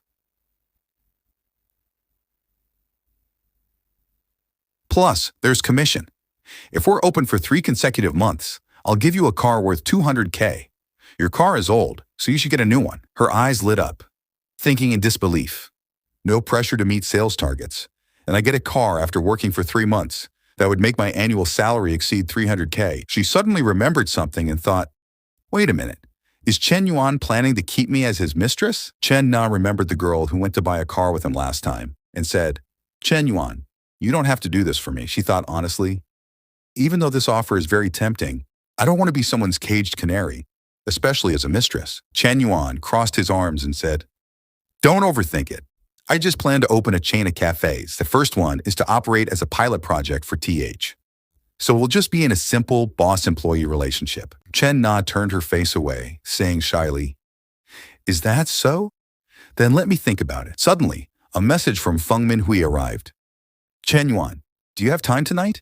If you're free, let's go grab some cold drinks." Chen Yuan looked at the message and thought, "Cold drinks? Minhui's needs are so high." He quickly replied, "Those kinds of drinks are okay, but we need to moderate the frequency." After that, he said to Chen Na, "Miss Chen, I have something to take care of, so I'll head out first. Think it over carefully and get back to me soon." Chen Yuan quickly went to the Dafu Hao Hotel, room 808. He went inside and quickly closed the door. Feng Minhui had been waiting for a long time. She rushed over and hugged Chen Yuan tightly, saying, "Chen Yuan, I missed you." He softened and replied, "Hui Hui, I." Before he could finish, Feng Minhui spoke with suspicion. "Wait, Chen Yuan, you smell like another woman's perfume." Chen Yuan was surprised. He sniffed himself and said, "Huh? No way." In his heart, he thought, "Could it be because I rode in Na's car that I picked up her perfume?" Feng Minhui pushed Chen Yuan away, angrily questioned, "Tell me, have you been seeing another woman behind my back?" Chen Yuan quickly went over and hugged her, then explained in a low voice, "How could that be? I only have you. It's just that I went to the 4S store to handle the car paperwork today, so I picked up the perfume smell from those girls. You know, the female staff at the 4S store all wear pretty strong perfume." Feng Minhui was finally manipulated by his sweet talk and said, "Okay, but if you go looking for other women next time, you have to tell me in advance. Also, you have to keep your distance from that female employee, got it?" Chen Yuan laughed it off and said, "Of course." He smiled inwardly. This really wasn't about cheating or not. The system's mission was to spend money on the opposite sex and rely on rebates to make money, and there's no way I can just stick to one tree. After giving her instructions, she turned and left, saying seductively, "Okay, I'm going to take a shower first." Chen Yuan grabbed her arm and said suggestively, "Shower later." She said in a sultry tone, "Can't shower? I'm wearing clothes." She was quickly stripped bare. Chen Yuan said in a perverted way, "I like the smell of not showering." Feng Minhui sat on the bed, blushing, and said, Then we're the same, Chen Yuan. Actually, I also like your scent. Chen Yuan also quickly took off his clothes and threw them in some corner. He pounced on the bed, greedily inhaling her scent, and said, "Isn't that my line? Hui hui, you've really completely ignited the intense fire in my heart." The two of them wrestled with each other once again. She was brought to a state of ecstasy and said, "Chen Yuan, I like you so much." 2 hours later, just as the two were about to stop, Feng Minhui spoke up again. "Chen Yuan, I still want more." Chen Yuan said, a little scared, "Let me take a shower first. I'm all sweaty and sticky. It's uncomfortable." He walked into the bathroom with weak legs, thinking to himself, Hui Hui's needs are even greater than Wan Ting's. She's having a great time, but I'm being drained dry. He glanced at the number 90 above her head and thought, isn't this kind of exercise increasing Hui Hui's favorability so quickly? Last time it only took one night to increase to 86, and today 2 times has already reached 90. Suddenly, the system issued a notification, detected that the host has a member of the opposite sex with a favorability above 90. The favorability mission has been completed, rewarding 1V Silk, a bonus of 1 million, a 1 million consumption card, and 1 accidental ability card. Chen Yuan was shocked and widened his eyes, thinking, 1 million? Winning the lottery isn't even this much. It's easier to explain the source of money with this thing. Moreover, it can be used to pay off debts at home. He looked at the line, 1 accidental ability card. Chen Yuan thought confusedly, wait, accidental ability? There's even this reward? Then, won't I be able to dominate everything in the future? Chen Yuan looked towards Feng Minhui lying on the bed, thinking to himself, sorry Minhui, I have to rise up now. It won't be you taking advantage of me anymore. It'll be me taking advantage of you. With that, Chen Yuan quickly chose the accidental ability card. As soon as he selected it, all the fatigue in his body almost disappeared. He thought in amazement, awesome! I can clearly feel that my nether region is full of energy. This reward for reaching 90 favorability is so great. Chen Yuan thought to himself. It seems that the system's reward distribution is practical, rewarding what's needed. But the favorability of the opposite sex has to reach 90. Although Li Zhao's favorability is over 60, it's still a long and difficult road to develop to the same level as Hui Hui. The long-legged Chen Na in black stockings has also exceeded 60. Right now, it seems that I need to proceed step by step. I don't know when the next girl with a favorability of 90 will appear. Let's not think about these things for now. Quickly testing out the abilities of this system daddy is the main thing. A moment later, he walked out aggressively and softly called out her name, Hui Hui. She asked in surprise, "What's wrong, Chen Yuan? Weren't you going to take a shower?" Chen Yuan grabbed her hand and said, "No, I changed my mind." He turned around, and she adjusted her position and said, "Here, like this." He gently took her hand and got to work. A rush of pleasure overwhelmed her, causing her to jerk back and exclaim, "Chen Yuan, why is it a little?" At the same time, in another place, Chen Na was lying on the sofa, talking on the phone excitedly.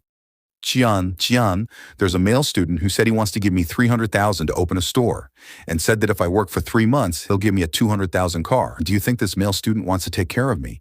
But the girl on the other end of the line interrupted her. Nah, are you being scammed? However, no way. I've met him a few times already. He bought a car for me last time. Qian asked again, how old is he? I remember. The people who bought cars from you were all middle-aged men. Chen Na replied, he's only 21 years old.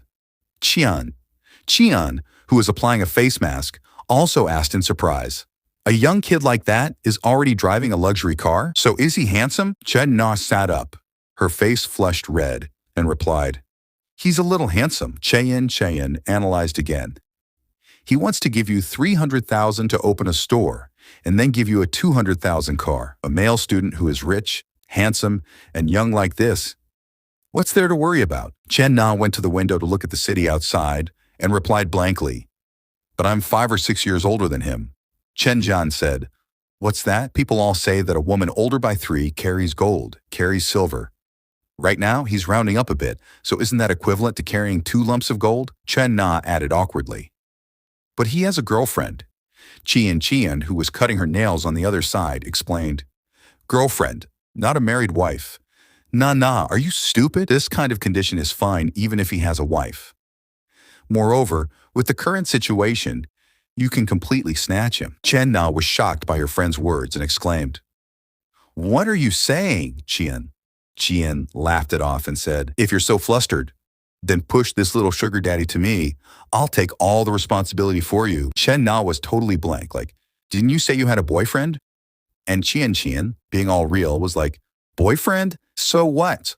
If some sugar daddy like that was willing to take care of me, I'd drop him in a heartbeat." Qian thought about it for a sec, then went on, "Nah, I'm just messing with Ya. Okay, my boyfriend's back. I'll gossip with you later." Chen Na on her end hung up the phone. Still kinda dazed, she looked out the window, and all she could see was Chen Yuan's face. She couldn't help but think about him. Meanwhile, back with Chen Yuan, 40 minutes had flown by. Feng Minhui was panting and sprawled out on the bed, all tired, and she goes, "Chen Yuan, why was this time different from before?" He casually propped himself up and was like, "Different how? Was it stronger?" She just kinda mumbled, all shy, and pulled the blanket up to cover half her face. Feng Minhui, all bashful, said, "We did it twice in those 40 minutes." Chen Yuan whispered in her ear, "Did you like it? Want to go for another round?" She sat up, all flustered, asking, "Chen Yuan, you can still keep going?" He purred, "Hui, remember how you learned to dance up here? This time, how about you take the lead?" She blushed and mumbled, "Me, on top. But I don't know how." Chen Yuan smiled gently and hugged her, saying, "You can learn.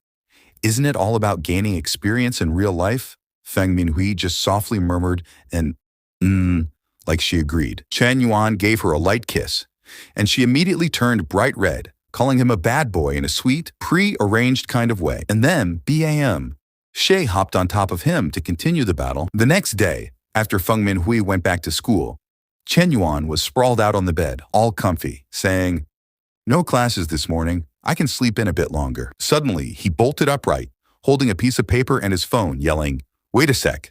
That lottery ticket from the system? Gotta check if I'm rich?" Chen Yuan tried to calm down as he checked each number, muttering, "After the red numbers 3, 4, 14, 22, 26, 27, the final blue number is 1. Got 'em all."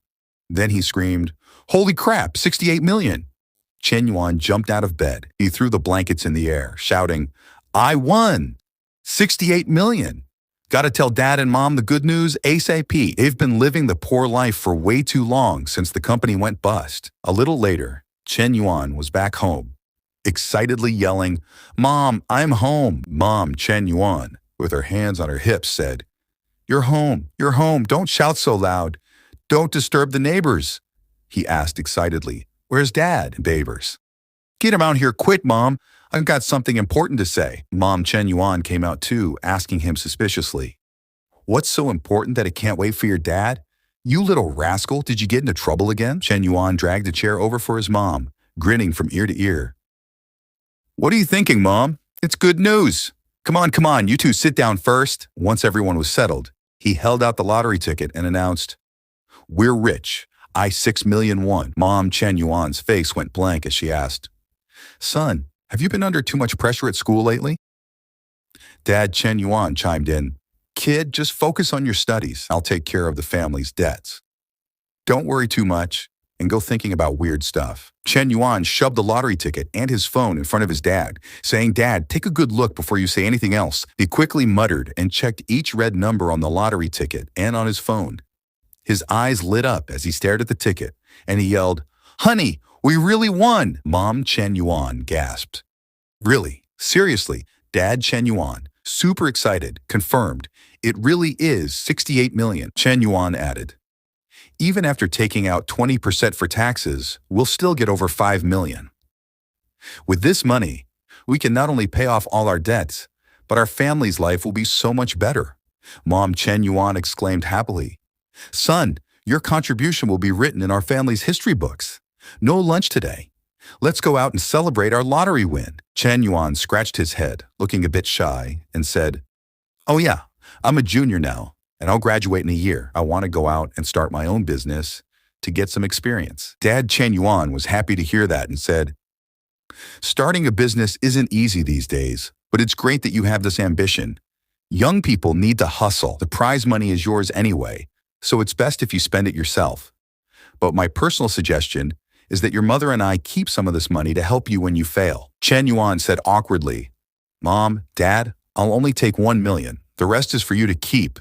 Do whatever you want with it. Dad Chen Yuan chuckled and nodded. Okay then, Mom Chen Yuan added. Son, go for it. Your mother and I support you. Scene changed to that dude Zheng Jinyong. After the brawl the other day, he pointed to his bruised face and said, Chen Na, you probably know why I called you up here, right? Take a good look. This is your boyfriend's masterpiece. Chen Na replied coldly. Director, I've already broken up with him. We don't have any relationship. You should go find him for your injuries. He was obviously not having it, saying, Chen Na, that's not right. The debt has to be repaid to the right person. If it weren't for you, would I have been beaten up for no reason? Zhang Jinyang looked at her body and couldn't help but have dirty thoughts, like, this woman is so smooth, I can definitely get her by using this incident. Chen Na was still tough, responding, what does your fight have to do with me?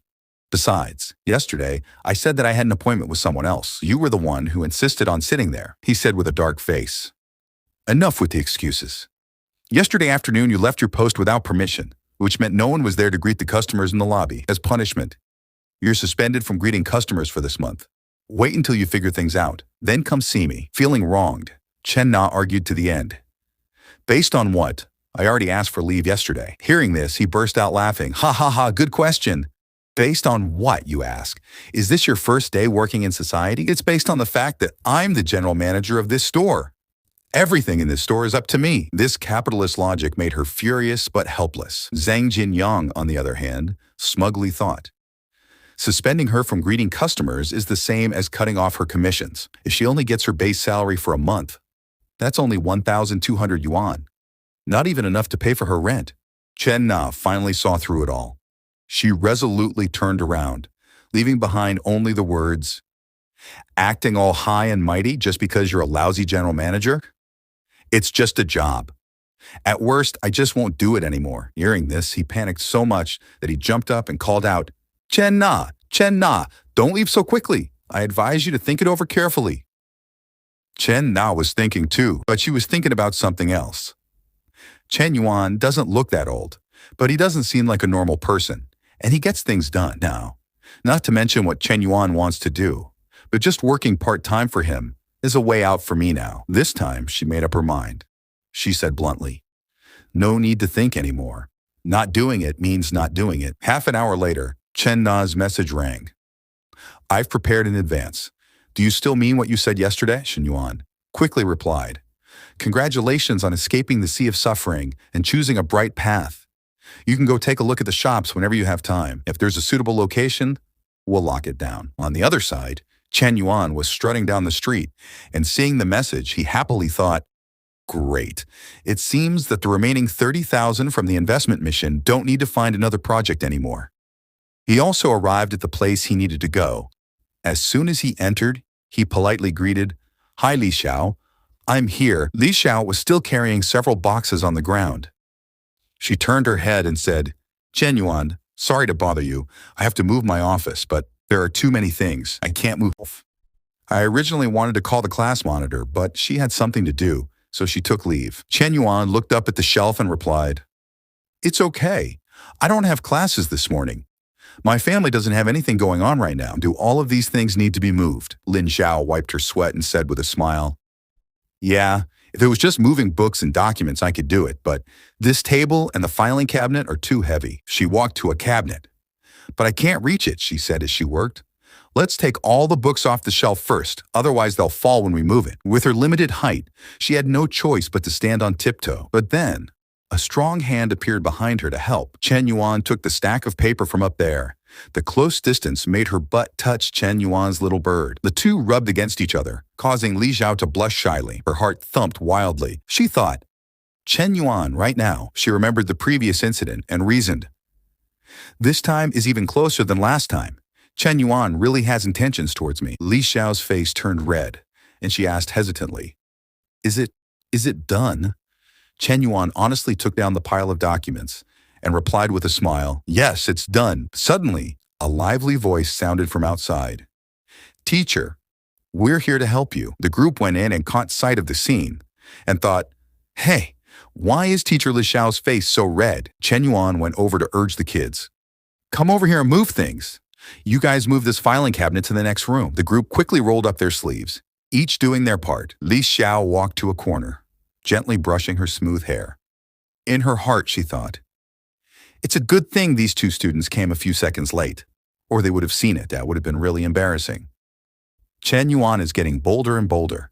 It's fine at home, but he dares to mess around in the office too. Li Xiao put her hand on her chest, blushing as she thought, "But what the heck? I felt a little stimulated just now. No way, no way. Chen Yuan is my student. Absolutely not." On the other side, Chen Yuan looked at the teacher and said in surprise, Why did the teacher's favorability increase to 71? Could it be that the slight touch just now increased the favorability?" He smiled and rubbed his chin, recalling, "It's not that I'm too long, it's that the teacher's butt is too big. If it were a thinner girl, it wouldn't be possible, but I didn't expect the teacher's favorability to increase.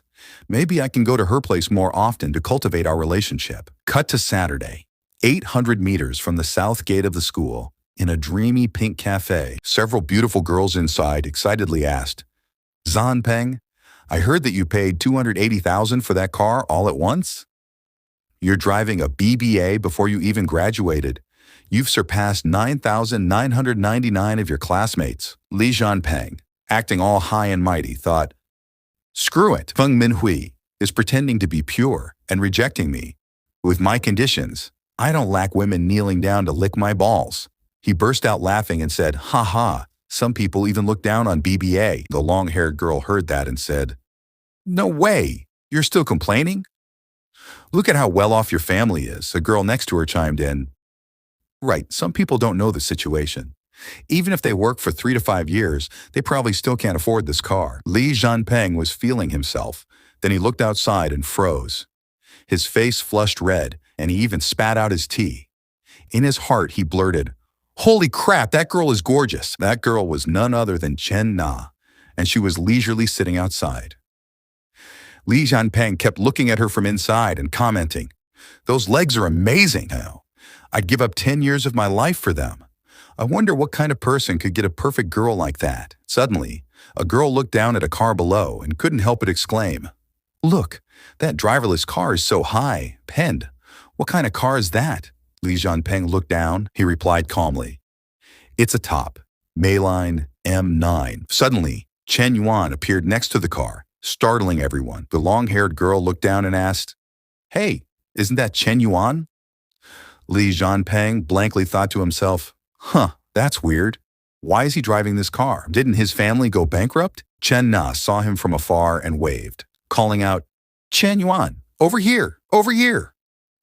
The loud call made Li Zhanpeng turn his head quickly, hoping to get a glimpse. He stood up in surprise and thought to himself, "This beautiful girl is waiting for Chen Yuan." Chen Na smiled gently and asked, "The boss just sent me a message. She'll be here soon. How is the car to drive?" Chen Yuan sat down, took a sip of his drink, and said, "Not bad." The long-haired girl leaned over to Li Zhanpeng and whispered, "Li Zhanpeng," "Li Zhanpeng, look. It seems like Chen Yuan and her have something going on." Li Zhanpeng gritted his teeth in jealousy, thinking, "That damn Chen Yuan, he just broke up with that senior, and now he's already hooking up with a hot girl from outside the school." At this moment, a slender hand touched their table. A beautiful girl with green hair walked over and said, "Hello, Miss Chen. I was picking up my child, so I'm a bit late." This was the cafe owner, Lin Yucheng. Chen Yuan stood up and politely shook Lin Yucheng's hand. She also smiled politely and praised, "Mr. Chen looks very young." Chen Yuan replied, "Actually, we're all about the same age, all in our early 20s. Miss Lin, let's sit down and talk." Lin Yucheng calmly sat down and got straight to the point.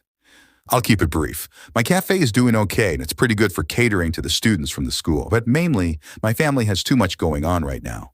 Too many things to handle. There's no other way, so I can only transfer the shop. The transfer fee is 300,000. Chen Yuan smiled as he listened, calculating in his mind. "Although I have 300,000 for investment, after deducting the transfer fee, I still need to keep 50,000 as initial funding, and Chen Na's first month's salary. More." Chen Yuan smiled and said, How about this? I won't haggle with you anymore. Let's settle at 250,000. Lin Yucheng pondered. The price he offered was indeed a bit lower than her expected 270,000. But if she didn't transfer at this time, there might not be someone so decisive again. All right. She thought for a moment and asked, if it's this price, can we sign the contract and pay the transfer fee today? Chen Yuan smiled and said, yes, we can. After signing the contract, I'll transfer 250,000 to you. After receiving a definite confirmation, Lin Yucheng called the staff member next to her, Xiao Chua. From now on, this Mr. Chen is your new boss. Later, take him around to get familiar with the situation in the shop. Xiao Chua quickly walked up to him and bowed politely. Boss, hello? Chen Yuan pointed to Chen Na and said to the employee, just take Miss Chen Na around to get acquainted. I don't come to the shop often, so she's in charge of everything in the shop. The blonde girl at Li Jianpeng's table overheard the whole conversation and said to her friend, did you hear that? This is so unbelievable. In just a few minutes, a 250,000 deal was directly settled. Her friend added, moreover, it's obvious that Chen Yuan is buying this shop for the girl next to him. Li Jianpeng felt jealous when he heard this, but there was nothing he could do. Suddenly, Lin Yucheng's phone rang. She said apologetically as she took her phone and walked away. Mr. Chen, Miss Chen, I'm sorry, I'll take this call outside. Chen Na leaned over to Chen Yuan and whispered, it seems like this Ms. Lin is Zheng Xiang's wife. Zheng Xianyong is the guy who fought with Xie Haiji at the Guojin shopping center, the boss of the 4S store. Chen Yuan was surprised to learn this and asked, what a coincidence, he thought to himself. With such a beautiful wife at home, and he still wants to use his power to cheat, using the unspoken rules on female employees? How despicable. Chen Yuan is the first to disagree, Chen Na said quietly. I still have Zheng Xianyong's conversations harassing and threatening me. I want to use my salary to expose him, to let people in the car industry see his true colors. Should Chen Yuan tell Miss Lin, Miss? Lin is also a very good person. I'm afraid it will hurt her, Chen Yuan said nonchalantly. I don't think it's appropriate, Chen Na asked in surprise. Why? Chen Yuan analyzed cleverly. Once the chat history is posted, Zheng Xianyong will know who did it. A middle-aged man in his 40s, after losing his job, still has a wife and children to support. I'm afraid he will do something detrimental to you. How about this? Leave this matter to me. I promise to bring him down, and it won't affect you. Chen Na felt relieved when she heard this and said, Chen Yuan, thank you. Chen Yuan took out his phone and said, I've already transferred 250,000 to Ms. Lin, and I've also transferred 50,000 to you, including 24,000 as your first 2 months' salary, and the rest is capital to run the shop.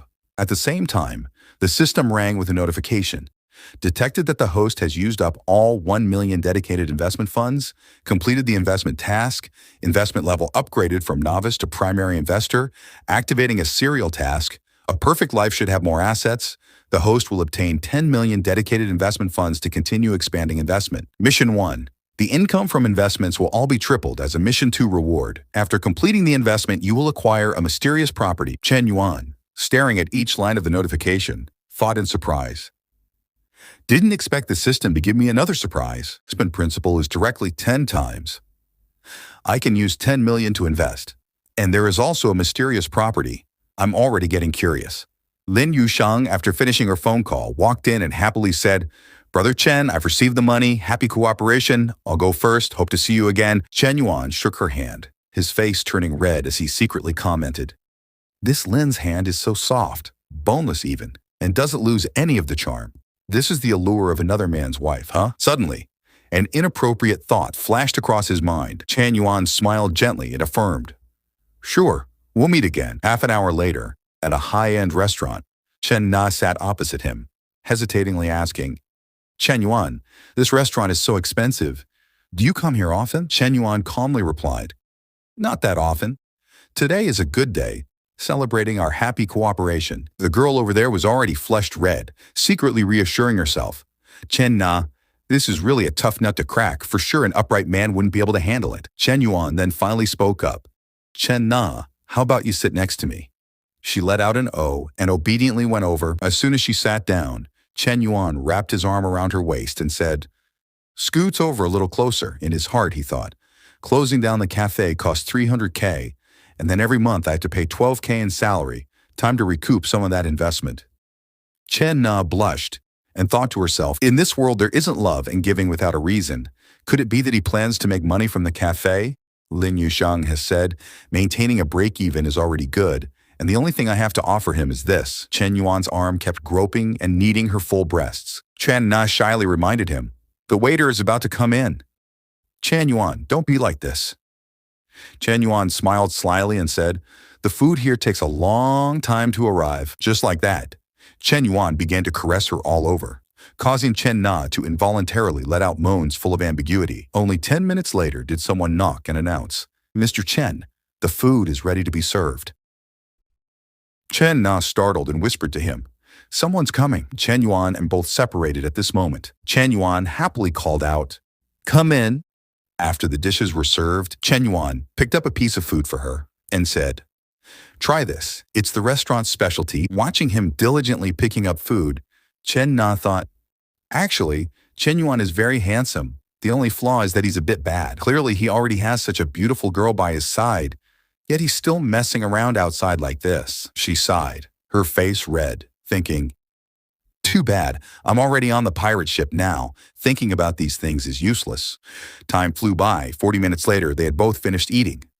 The cashier announced, Mr. Chen, the total is 2,652 yuan. Please scan the code here. Chen Yuan, while scanning the code, thought, although this meal costs 2,652 yuan, but the system triples the refund, equivalent to earning 5,304 yuan, making money is as easy as flipping your hand. Chen Na, on the other hand, thought, one meal is equal to the commission from selling a car. People with money spend 2,000 yuan like I spend 20 yuan. The two strolled along the road when she suddenly opened up to him. Chen Yuan, I want to go back to the cafe to understand the situation with Xiao Qiwao. I'll go there to work tomorrow. I want to understand the situation as soon as possible. Chen Yuan turned around and said, it's already 8:30. Xiao Qiu gets off work at 9. If you go, you'll miss her quitting time. She'll hold a grudge. Go home and rest and recharge. Go tomorrow instead. The girl, hearing this, blushed shyly and said, all right, then sorry to trouble you a bit more. Take me home. Chen Yuan once again happily smiled brightly and agreed. After arriving, Chen Na got out of the car, smiling and saying, you worked hard today. After I go to work tomorrow, I'll report the work to you. Goodbye. Chen Yuan then also got out and asked, I'm a little thirsty. Would it be a problem to go upstairs for a glass of water? The girl shyly responded, it's not really convenient. Chen Na was a little nervous in her heart. Is this progressing too fast? What happened in the private room just now was already my limit. Chen Yuan then rubbed his chin and said, oh, is there another man in the house? The girl immediately turned around to correct him. How is that possible? I and Shi Heiji have already broken up. Chen Yuan, hearing this, smiled and said, then no more beating around the bush. I'm just going up for a glass of water. What's not convenient? Chen Na was still doubtful and asked, you really will just drink water and leave? Chen Yuan smiled brightly and said, of course. But if you want to keep me overnight, that's fine too, hee hee. Chen Na looked at him, her face clearly writing the words, you wish on it. A moment later, as soon as the door was opened, Chen Yuan had already wrapped an arm around her waist and braced a hand against the door. Taking the upper hand, the girl, her face red, pushed him away with her weak arm and said, Didn't you say you were just drinking water? Chen Yuan's mischievous hand lifted her skirt and said with delight, Indeed, drinking water, but not the water you're thinking about. The two quickly began a passionate foreplay. At this time, downstairs, a black car was parked in front of the door. The person in the car thought to himself, Nana must have resigned because of me.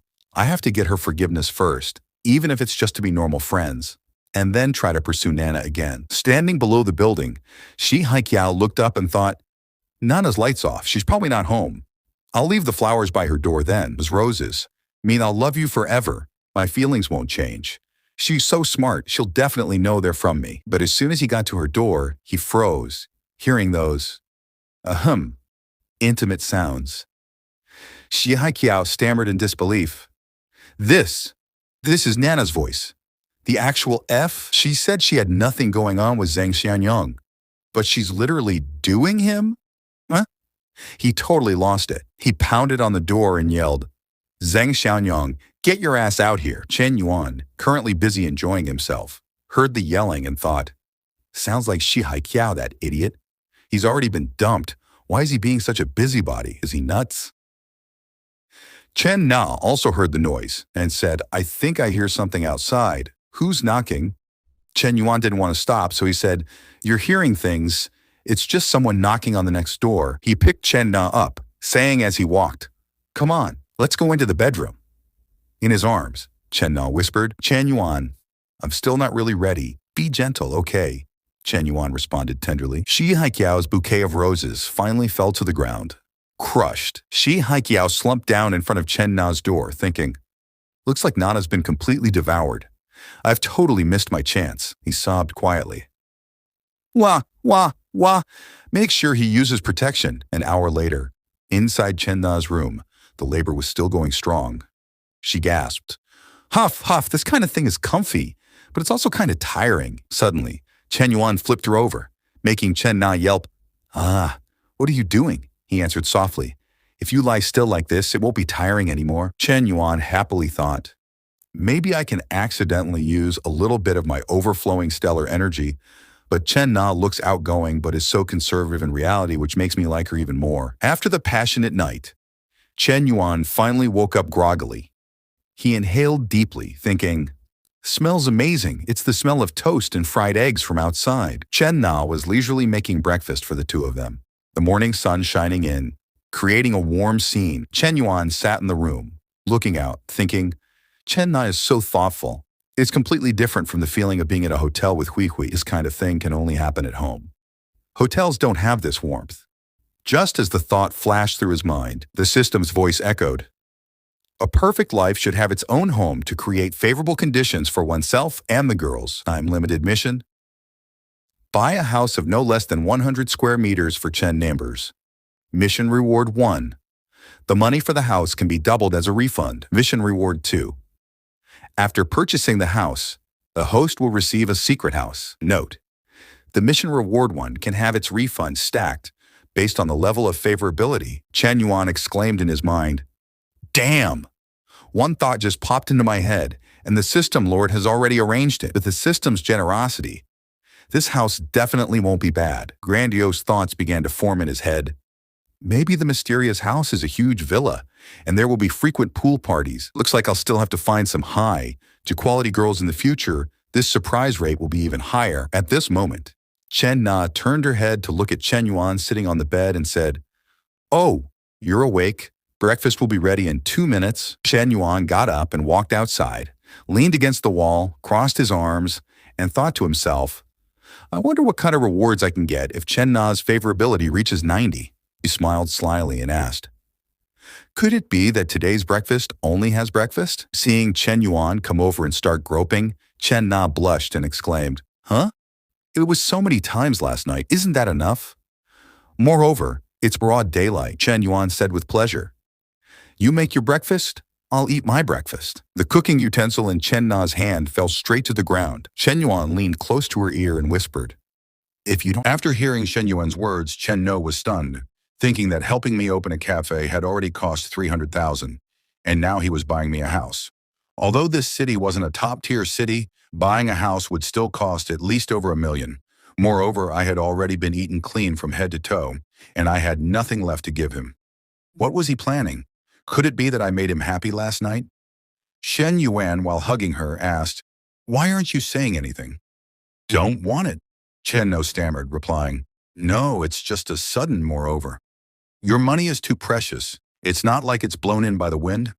Shen Yuan in his heart was secretly happy, thinking, actually, it's not much different from being blown in by the wind. The amount of money in the card that could be used to buy a house was more than 3.5 million. If he used it all, the system would reward him with a cumulative 5-fold return, and the balance would immediately exceed 17 million. He hugged Chen No tightly, whispering, no need to save money for me. What's wrong with buying a house for my woman? Choose one that's 120 square meters or more. I don't want to mistreat my woman. Chen, hearing this, was moved, exclaiming. Shinan, seeing the tears in the girl's eyes, reached out to wipe them gently, then said, look, We made such a big commotion last night.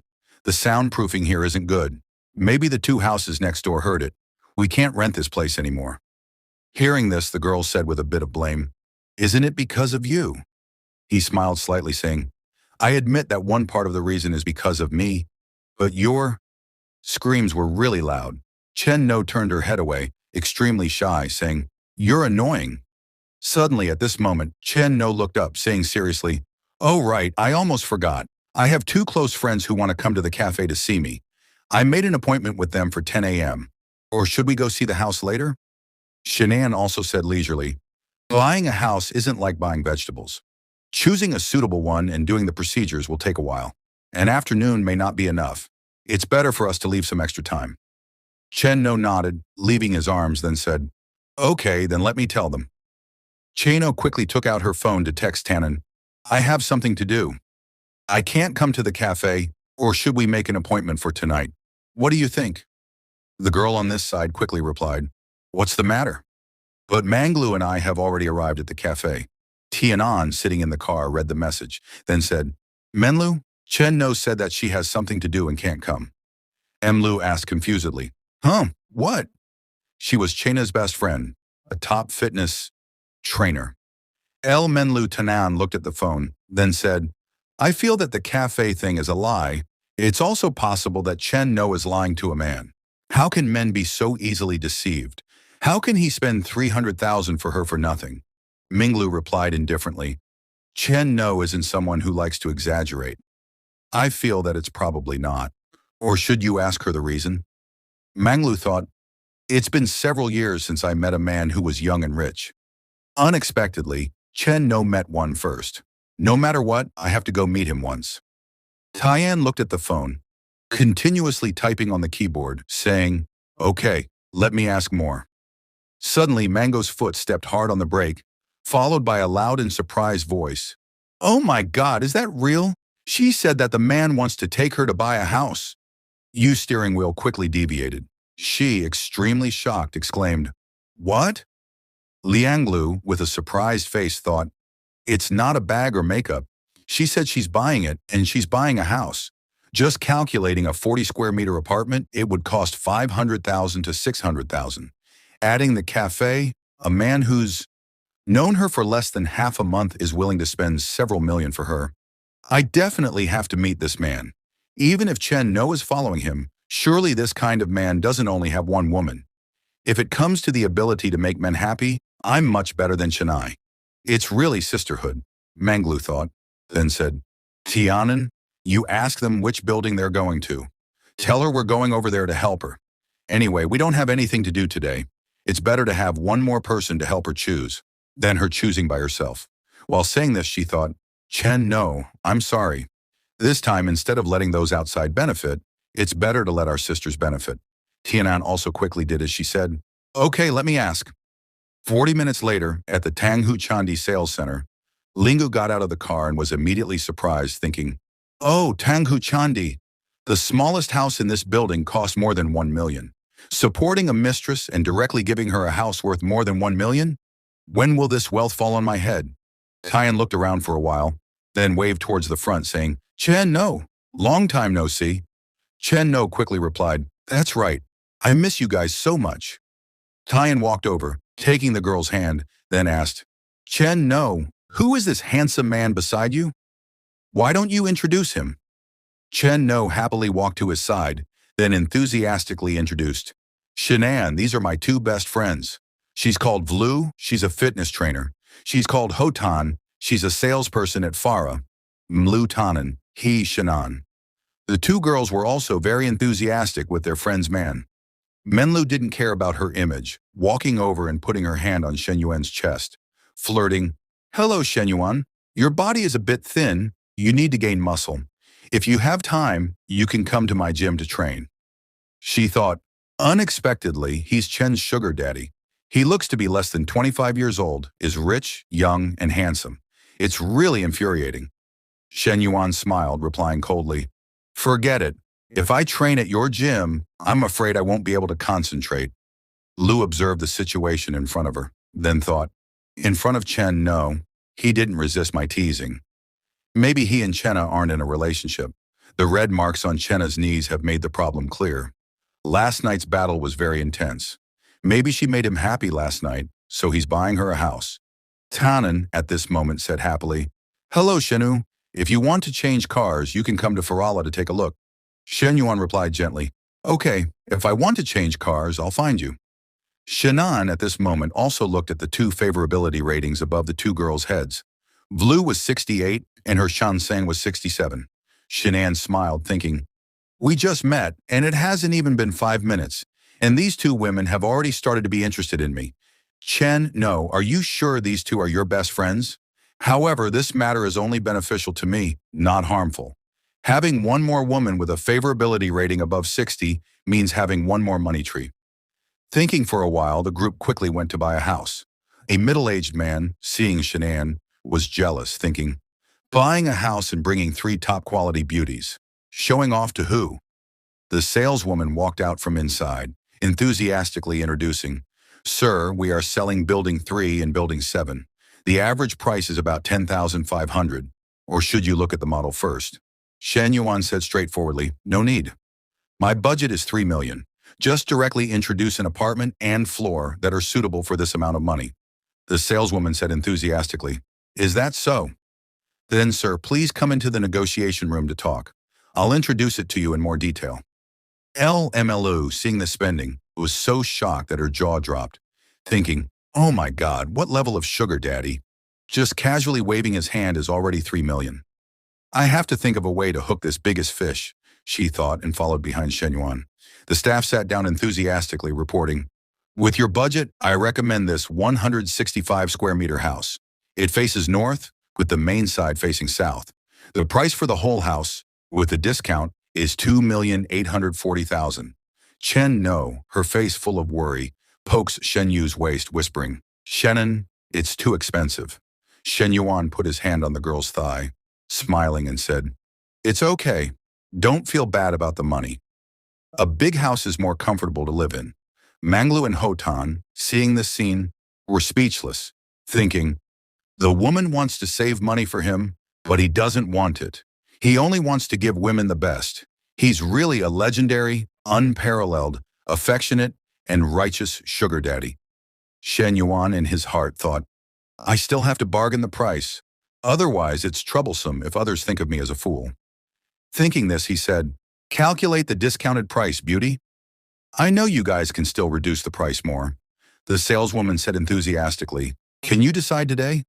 If you can, I'll immediately help you ask for a bigger discount." Shen Yuan said generously, "We don't need the other discounts. Exchange to parking spaces for them. Actually, the prices are about the same." This generous shopping made Liang Lu secretly decide, "I definitely have to get this man," she thought, and gently smoothed her hair.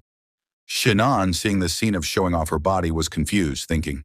He observed for a round, then thought, "If you look closely, you'll realize that this girl is really top-notch. If I can really have something happen with her, then the feeling of happiness would be unimaginable." The more he thought, the redder his face became. The sexy image of Liang Lu appeared in his mind. Shen Yuan covered his face, telling himself, "Now is not the time to be distracted. I should still focus on finishing the house matter." Half an hour later, the saleswoman handed a pen and paper to Shen Yuan, saying, "All the discounts have been calculated, Mr. Shen. The total payment is 2.98 million. This is the contract. Please sign your name." He cheerfully picked up the pen and signed his name decisively. Ilu thought in surprise, he just casually bought Chen Nuo a house worth 3 million. The important thing is that he only wrote Chen's name. When will this wealth be my turn to enjoy? After the payment was completed, Xin Yu's phone showed a notification. Construction bank card with the last 4 digits 98 of yours received 14.9 million yuan at 11:40 on May 22nd. The current balance is 15,300,000 yuan. He smiled, thinking, the money in the card has exceeded 15 million. Even when old Shen was at his most glorious, the money in the house didn't reach this number. The system is really awesome. If it weren't for Chen Nuo activating the task, I wouldn't have been able to jump to become a rich man in one fell swoop. It seems that expanding the female NPC is the way to go. The system ran out another notification. Preparing to issue reward 2. Congratulations, host, on obtaining a Chingu Lake villa in Luchang. Please come to the real estate office at 9 o'clock tomorrow to receive it. Shen Yuan was surprised and expectant, thinking, oh my God, a big villa, and it's one of the top houses in the city. Awesome! The real estate agent at this moment looked at Shen Yuan as if looking at the god of wealth, thinking, the real estate market is currently declining, yet this Mr. Shen can buy a house, pay in full, and give it to her. Moreover, they're not husband and wife. Maybe they're not even boyfriend and girlfriend. I want to hug this big thigh. She lightly adjusted her glasses, saying, Mr. Shen, the contract has been signed. I'll contact her about the other procedures. Do you think we need to add each other on WeChat? If you need anything in the future, you can find me. Shen Yuan cheerfully took out his phone, saying, okay, I'll scan yours. V. Minggu, seeing the two adding each other on WeChat, was annoyed, thinking, where did this come from? Daring to touch my cake. She immediately stood up, saying, Shen Yuan, recently I'm also planning to buy a small apartment. At that time, I'll still have to ask someone with rich experience like you to help me with the consultation. Moreover, if you need to train at the gym in the future, you can also find me. She just held her phone, acting coyly, and went to Shen Yuan's side. He also said very comfortably, no problem. Shen Yuan stood up, rubbing Qin Nuo's head, smiling, and said, Qin Nuo, I still have something to do in the afternoon, so I won't go with you guys. It's good that I don't disturb the three of you gathering. You can go eat or go to the cafe. Qin Nuo smiled, replying, okay.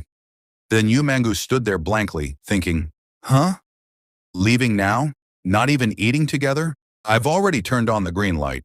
Like that, Chen Nuo turned to say to her two scheming friends, Minglu and Tanan, then let's find a place to eat first, and then I'll take you to the cafe. Honan said excitedly, you have to treat us to a meal today. Your net worth is 3 million now. Tian Tian and I are both extremely envious. Li Manglu also chimed in, that's right. That's right. Switching the scene to half an hour later, at the school cafeteria, Shen Yuan, carrying a plate of rice, was looking for a seat when he saw the ex's figure in the distance. In his heart, he thought, today, Teacher Lei is alone. The other female students passing by all secretly looked at her, then whispered. Lei picked up her phone, saying gently, I understand. I'll prepare the documents later. Maybe I can finish the report tomorrow. Of course, I've already inquired. Currently, the University of Science, the Agricultural University, and even the business school will have this base tomorrow night. Tomorrow night, I don't have free time, Secretary Liu. I'm really sorry. I really have something to do this time. Okay, goodbye. She, seemingly flustered, glanced at Shen Yuan, who was walking over. He quickly sat in front of Lei, asking curiously, what's wrong, teacher? The girl replied calmly, our school is about to establish a student entrepreneurship base. I'm a member of that group. I was just talking about this matter. Shen Yuan asked curiously, an entrepreneurship base? Lei enthusiastically explained, the school plans to provide support to students who have entrepreneurial ideas. It can provide investment, locations, and entrepreneurial guidance. However, currently there are some difficulties. There's not enough investment money. We have to cooperate with companies outside the school to get it. Shen Yuan noticed a glimmer of opportunity, asking, what conditions can our school offer to the company? Lei replied, the only thing the school can do is provide talent. Every year, it will periodically transfer outstanding graduate students to the company. Shen Yuan said silently, our school doesn't have any advantages in this matter. How can the quality of graduate students compare to the talents of top universities? Lei also said tiredly and awkwardly, that's right. If the company doesn't get what they want, then of course they won't come to invest. Remembering the matter from before, Lei blushed, thinking shyly, a university teacher like me was even called out by Secretary Liu to drink with the old boss of the company. Just thinking about it made me... Shen Yuan observed Lei for a while, then thought, looking at the troubled appearance of the teacher, although I have 10 million specifically for investment, I also have to think about the profit situation. This kind of project has to earn money. The success rate of students has to reach 33%. I'm afraid that even 20% won't be reached. He then spoke up. Actually, I also heard Lei thought Shen Yuan wanted to start a business, so she said, are you interested? Shen Yuan, in fact, was a sugar daddy, saying calmly, a little but not much. Lexio smiled, saying, "It's good to have this idea, but the project hasn't been determined yet. Maybe it's difficult." At the same time, the system also showed a notification. New task, a perfect life not only has to accumulate wealth, but also has to have enough reputation to create influence in all circles of society. Because the host is currently a university student, the influence needs to be expanded starting from the university. Task: obtain reputation through investing in the school's project. Task reward: every time you accumulate 500 points of reputation, you will get a chance to draw a lottery. You have the opportunity to obtain attribute points and special abilities. Note: reputation points only refer to the reputation that is worshipped by everyone, representing the recognition and respect of others for the host. The reputation points this time are only counted from teachers and students in the university. Shen Yuan nodded, thinking, this way I can also start the task. Anyway, the investment money is also given by the system. It's just that if I only think about getting reputation points and don't think about profit, then this entrepreneurship base is very suitable. It just so happens that it can help the teachers solve the worries in front of her. Shen Yuan recognized a huge business opportunity. His eyes lit up, thinking, that's right. I'm the investor. Who I invest in and how much I invest is all up to me. Then wouldn't I be investing in those beautiful senior and junior sisters to open stores? I can both get reputation points and increase favorability. I'll be so rich that my hands will cramp from drawing money. He asked enthusiastically, Teacher, if a person or a company wants to invest, then will the investment side evaluate the students who receive the investment, or will the school evaluate them? He thought, I still have to decide first. Don't let the school take away the money I invest at that time. Lexia honestly replied, in theory, it's evaluated by the school, but the current situation is that we can't get investment, so the space for discussion is very large. Why did you suddenly ask this? Shen Yuan went straight to the point. I want to invest, but I have a condition. I must be allowed to evaluate the students who receive the investment. Li thought he was joking, saying, Shen Yuan, don't joke around. Didn't your family go bankrupt? You even have to apply for financial aid. He quickly put his phone in front of Liz, then said, this is my account balance, teacher. You count how many zeros there are, he thought. Now there's basically no need to be humble anymore. This way I can get reputation points. Lizzie, both surprised and counting. 1, 2, 3, 9 zeros. More than 15 million. The girl exclaimed, Shen Yuan, how do you have so much money? He made up a reason, then said, when my family was still doing well, I invested in Bitcoin and foreign exchange trading myself. This is all the money I earned. Toy was sweating, thinking, this is too unreal. My student is actually a millionaire. Shen Yuan looked at the girl for a while, then said, Teacher, or you don't know. Before he could say what, the girl exclaimed in surprise. What? Shen Yuan stood up suddenly, then said, follow me. In the future, we'll travel the world, guaranteeing that you'll eat and drink your fill. The scene of the two being happy at this moment appeared directly in Shen Yuan's mind. Lizzie shyly smoothed her hair, her face red, replying, don't talk nonsense. Are you sure you want to invest in this project? According to what I know, very few of the school's entrepreneurship bases have profit. I suggest you think carefully. This isn't a small amount of money. Shen Yuan said seriously, I have my own plans for this. However, it doesn't matter. The main thing is that I want to contribute to the development of the school. Looking at his face, Lizzie thought, Shen Yuan is very serious. She suddenly imagined a series of different scenes, but then she quickly shook her head continuously to get rid of those dark thoughts in her head. Li thought, could it be that what he said just now about me following him was also serious? Lai, he's your student. What are you thinking? The girl shyly stood up quickly, saying, I'll talk to Secretary Liu about this matter when I get back. I'll go first. You eat slowly. We'll talk later. Seeing the girl turning her back and leaving in a hurry, Shen Yuan called out, Hey, teacher, you should also think about the matter of eating and wearing well. Switching the scene to 5 p.m., Chen took a picture and texted Shen Yuan, this is the coffee I made myself. If you're free, come over and taste it. Shen Yuan quickly replied, just looking at it, I know you didn't make it right. Come over and train you.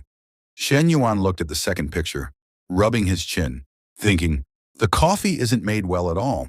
On the contrary, this way of dressing, just looking at it, is very sexy. A moment later, a girl named Tong Xia appeared. She was a classmate from the International Trade Department in the same class as Shen Yuan. Another voice rang out, Shen Yuan is no longer a rich second generation. He's become a poor wretch. Why do you remember him every day?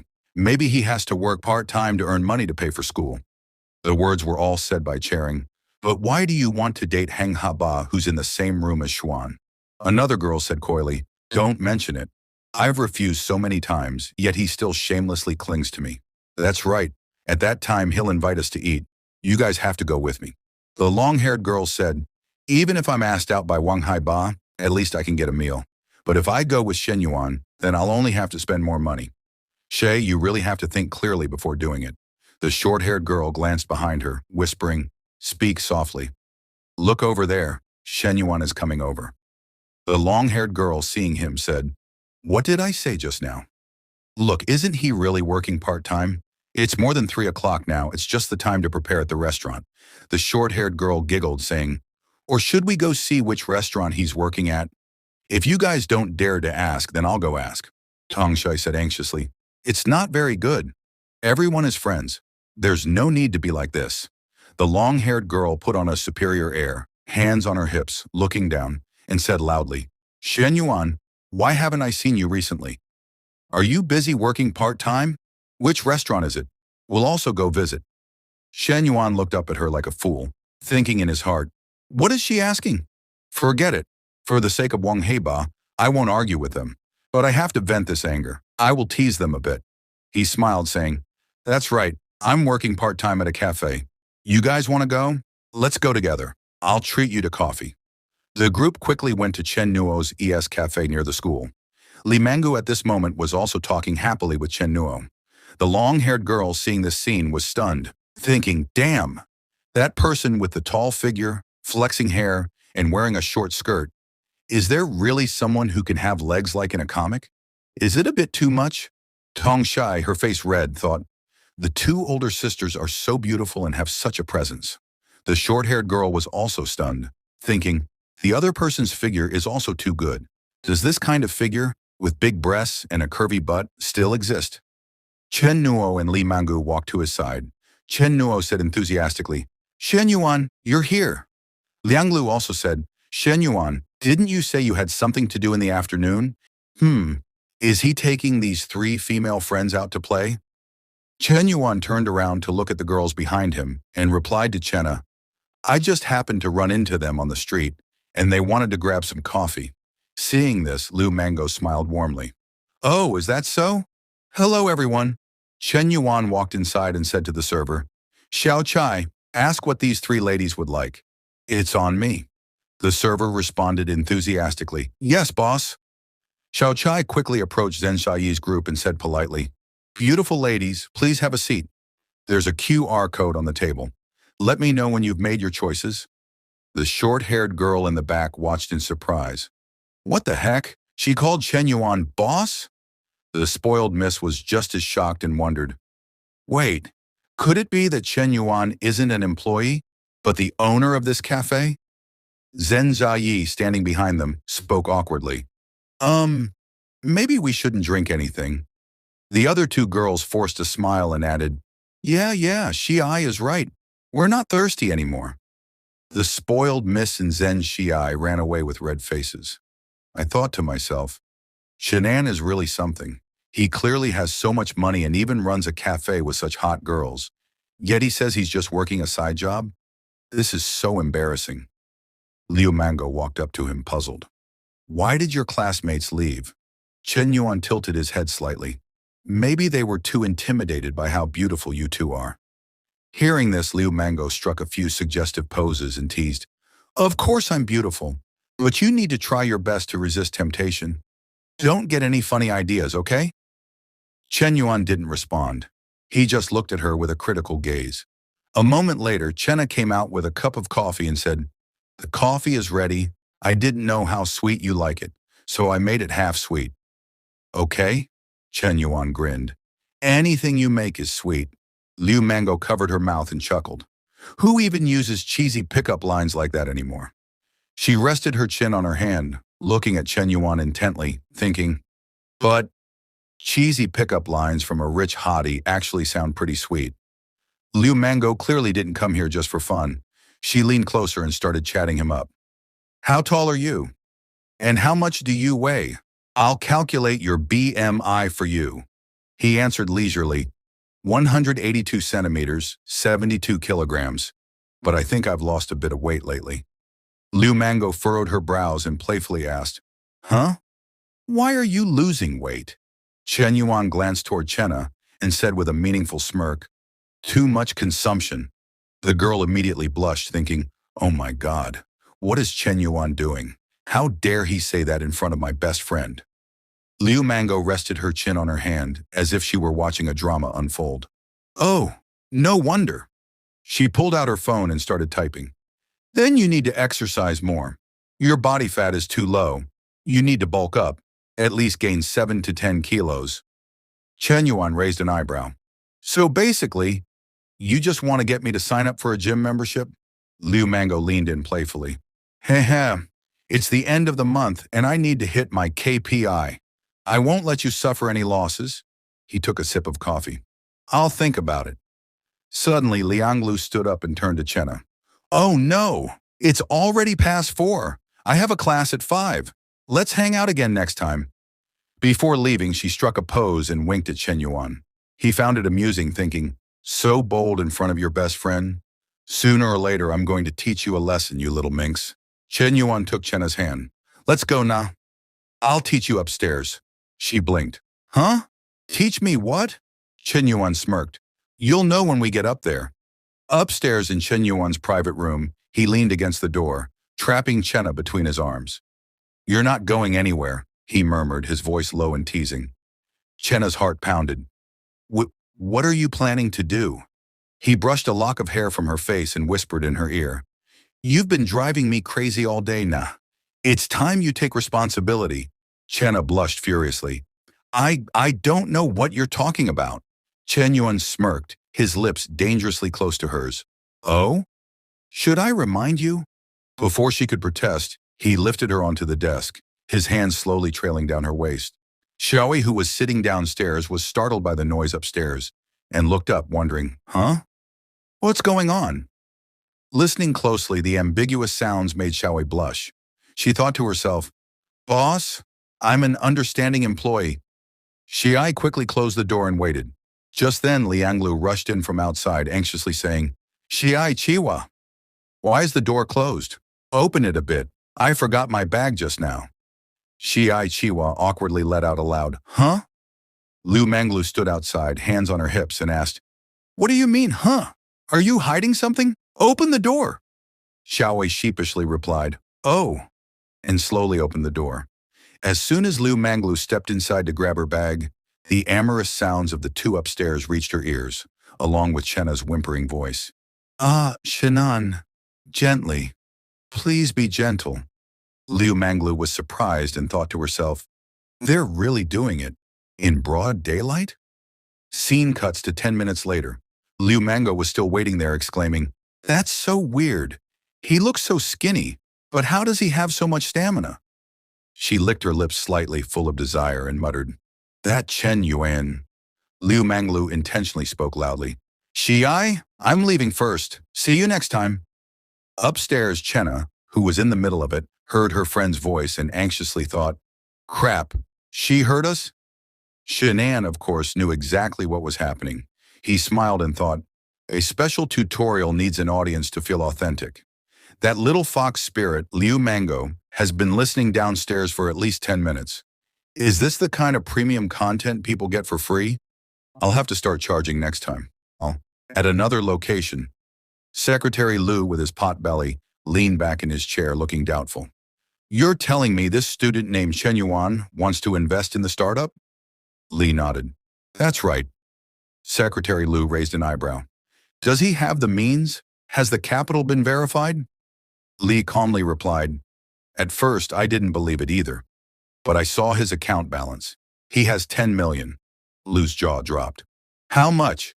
10 million? Are you sure it's his and not his parents' money? It's his. He can use it freely. A greedy grin spread across Secretary Liu's face.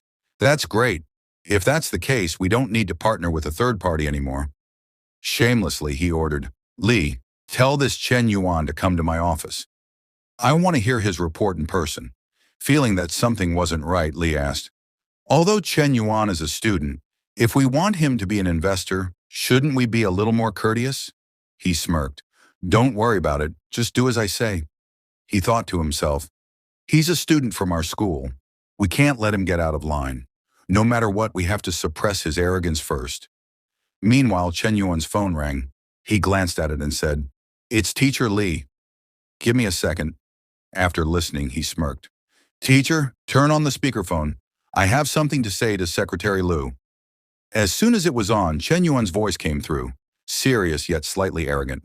Hello, Secretary Liu. Can you hear me? I've been quite busy lately. Several investments to evaluate. Let's set a time that works for me. Then without waiting, he hung up. Liu was left stunned. Hey, wait! Li watched the scene unfold and thought in disbelief. He actually dared to hang up on the secretary. Unexpectedly, he's so decisive. At Secretary Liu's office, he stood up, sweating and fuming as he stared at Counselor Li Xia's phone. He muttered, Hung up on me? Every student leader bows and greets me with respect. And you just have a bit of money, that's it. He shook his head. Forget it. This project's urgent and there's been no progress. Secretary Kong is definitely going to hold someone accountable. He sat back down and said to Counselor Li Xia, Miss Li, since Shen Yuan's got the capacity to invest, why don't we invite him out for dinner? Counselor Li replied, Sure, I'll message him on WeChat now.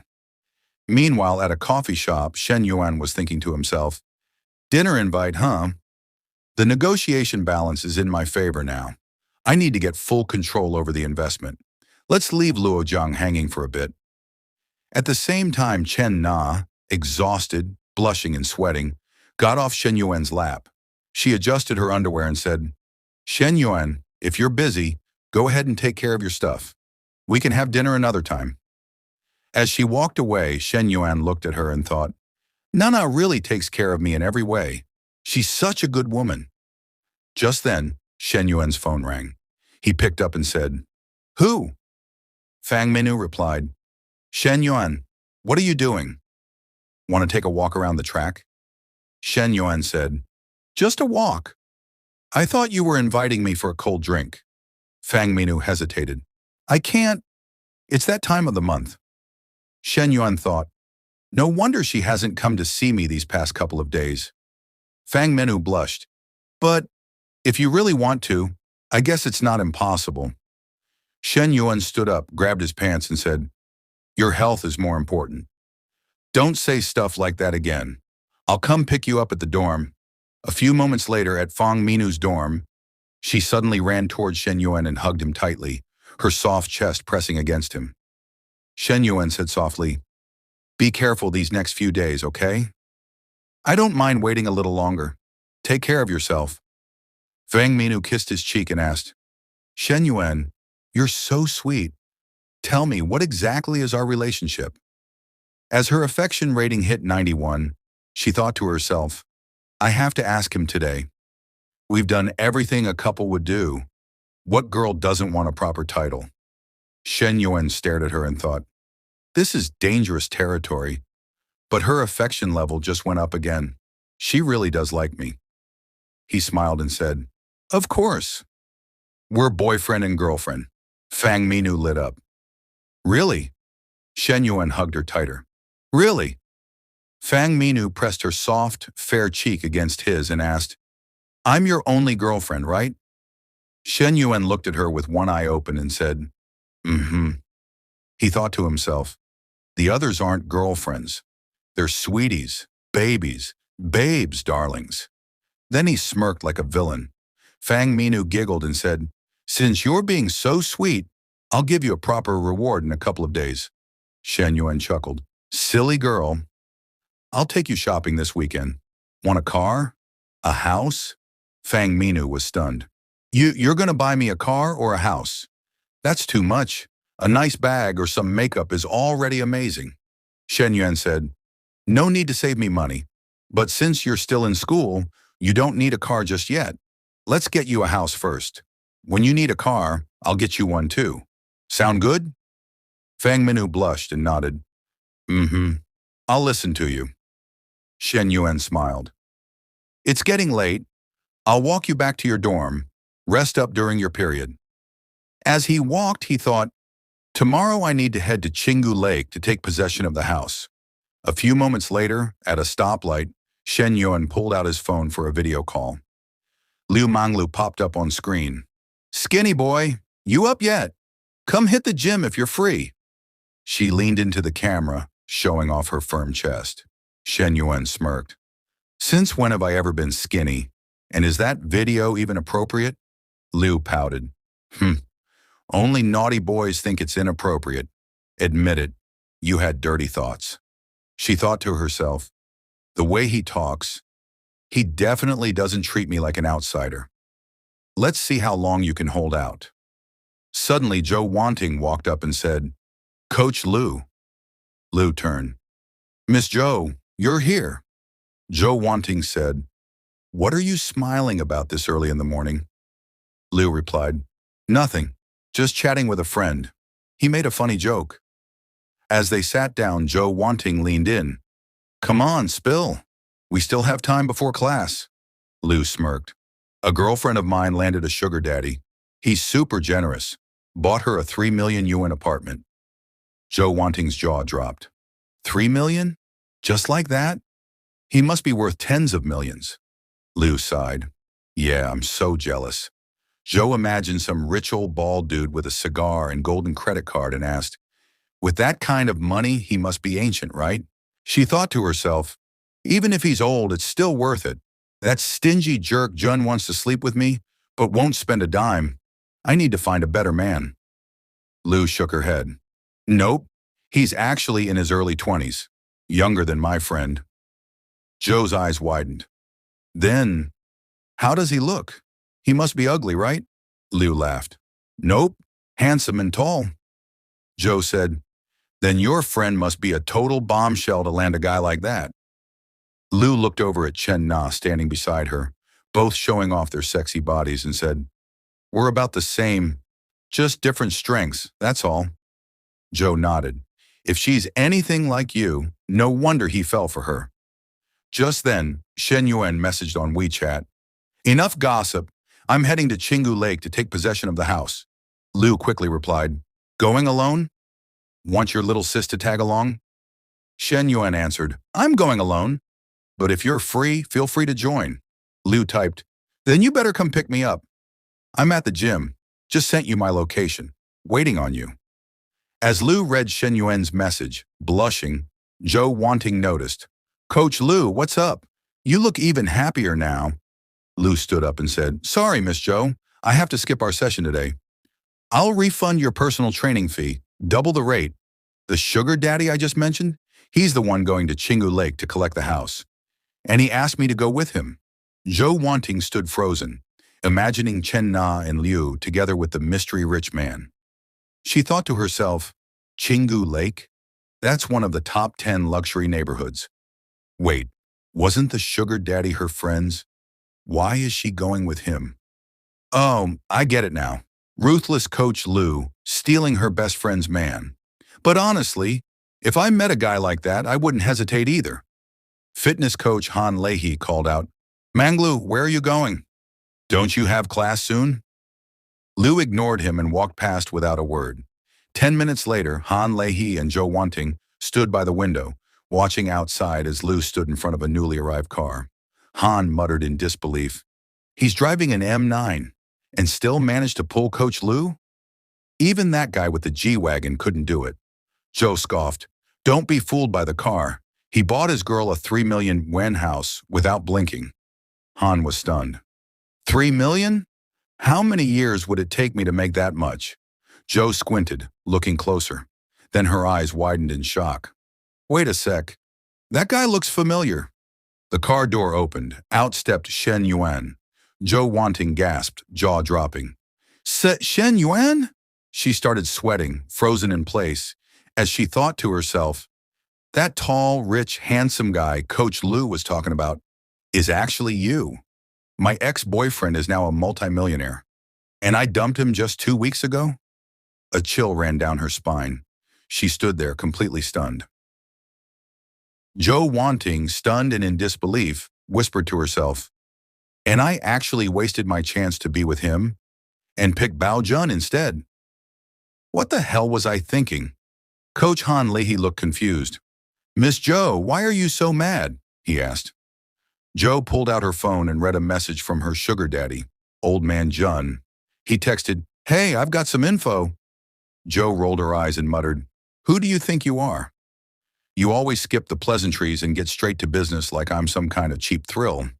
Then Jun texted, "You're off today, right?" "Come over tonight," Joe shot back. "Screw you, you idiot." Jun blinked at the screen, confused. "Wait, is this really you?" She responded, "Nope, it's your mom." Jun was totally thrown off. "What the?" And just like that, blocked. Her phone flashed. Message sent but rejected by the receiver. Jun stared at his screen in panic, sweating in his office. "T, what's wrong with you?" Did she just block me? What the hell happened? Meanwhile, Joe Wanting walked off, muttering to herself, "I wonder, do I still have a shot with Shen Yuan? He's been grinding like crazy, and now he's killing it. I need to calm down." Cut to Coach Lu, some university girls and her bestie. If I jump in too, would that be overkill? In another scene, Lu Minglu was in Shen Yuan's car. "Wow, Shen Yuan, your car is huge. I'm so jealous. You could totally go off-road camping in this thing."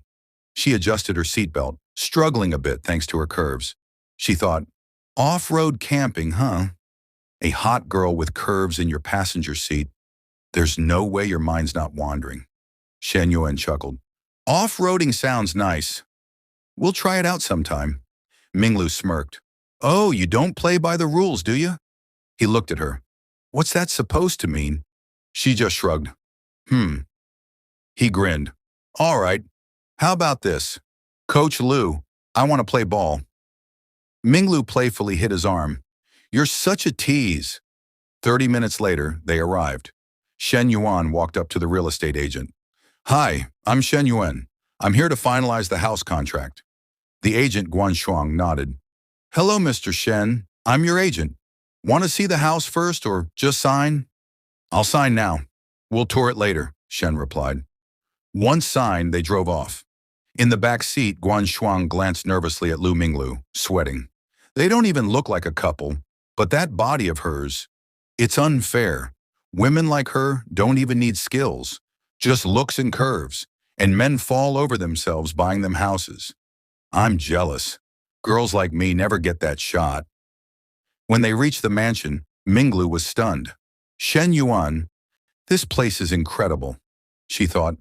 "Rich people live like they're in a dream. If only I could stay here too. I need to lock him down." Guan Shuang explained, "The villa is 610 square meters, but with the garden and extras, it's about 2,000. It's still empty, so you can customize everything." Minglu added, "It's massive." Then came a system message. "Congrats to the host on purchasing your first home.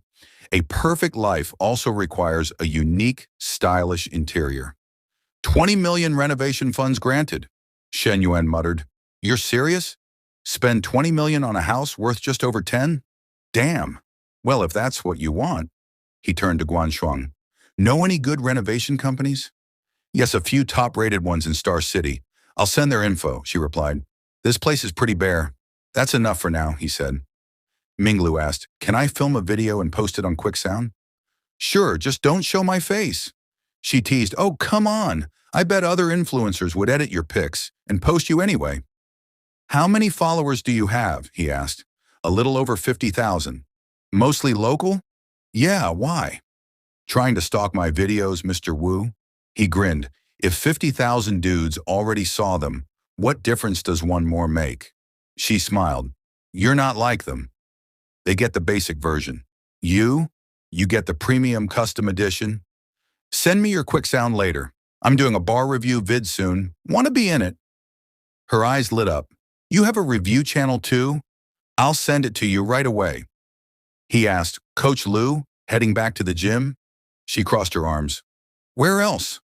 Got something in mind?" Shen Yuan smirked. "Thought we were gonna play ball." She rolled her eyes. "Keep dreaming. You guys are all the same. You even hit on my bestie yesterday in that kind of place and still have the nerve to act all smug. Suddenly, Xin Yuan hit the brakes. Minglu gasped as the force pushed her forward, the seatbelt squeezing across her chest. He looked at her and said coldly, "You really want to bring up yesterday? I didn't even do anything to you. But since you're so bothered, why don't you take her place?" Minglu gave a sly smirk. Fat chance. In her mind, if a girl gives herself up too fast, guys won't treasure her. The harder he has to work, the more he'll value me. That's why I'm playing it slow, just a little taste every day. Once he's put in the effort, he'll be hooked. A few moments later, she stepped out of the car and waved. "Drop by the gym sometime, Shenyuan." He smiled. "Bye, Coach Lu. Let's shoot some hoops soon." Back at the gym, Lu Minglu pushed open the door. Manager Huang Mingbo approached. "Minglu, I heard you missed your private session this morning. That's a contract violation." She sighed. "It was a last-minute personal emergency. I told Miss Zhou and even offered to refund double." He folded his arms. "She still filed a complaint. I've already dealt with it."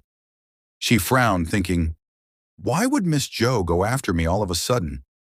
Ugh. Now Huang's got something on me. First he scolds me like a boss, then plays the wise guy trying to guide me. Please, a man like him? Not even close to my type. She said, "Thanks, Manager Huang. If that's all, I'll get back to work." He checked his watch. "It's almost noon. If you don't have any more sessions, let's grab lunch." She smiled politely. "Thanks, but I brought my own. I don't consume stuff with too much exposure." In her mind, I'm a coach through and through, doing even the boss's job, and you think I'm easy to pressure? Huh. As she walked off, a sly smile crossed her face. She pictured herself wrapped in something hot and steamy, with Shen Yuan on the balcony of his mansion. Strutting confidently, she muttered under her breath, "I'm a woman on my way to the mansion of luxury. Like hell, I'm letting trash get in my way." Inside the office, a voice spoke, "What do you mean?"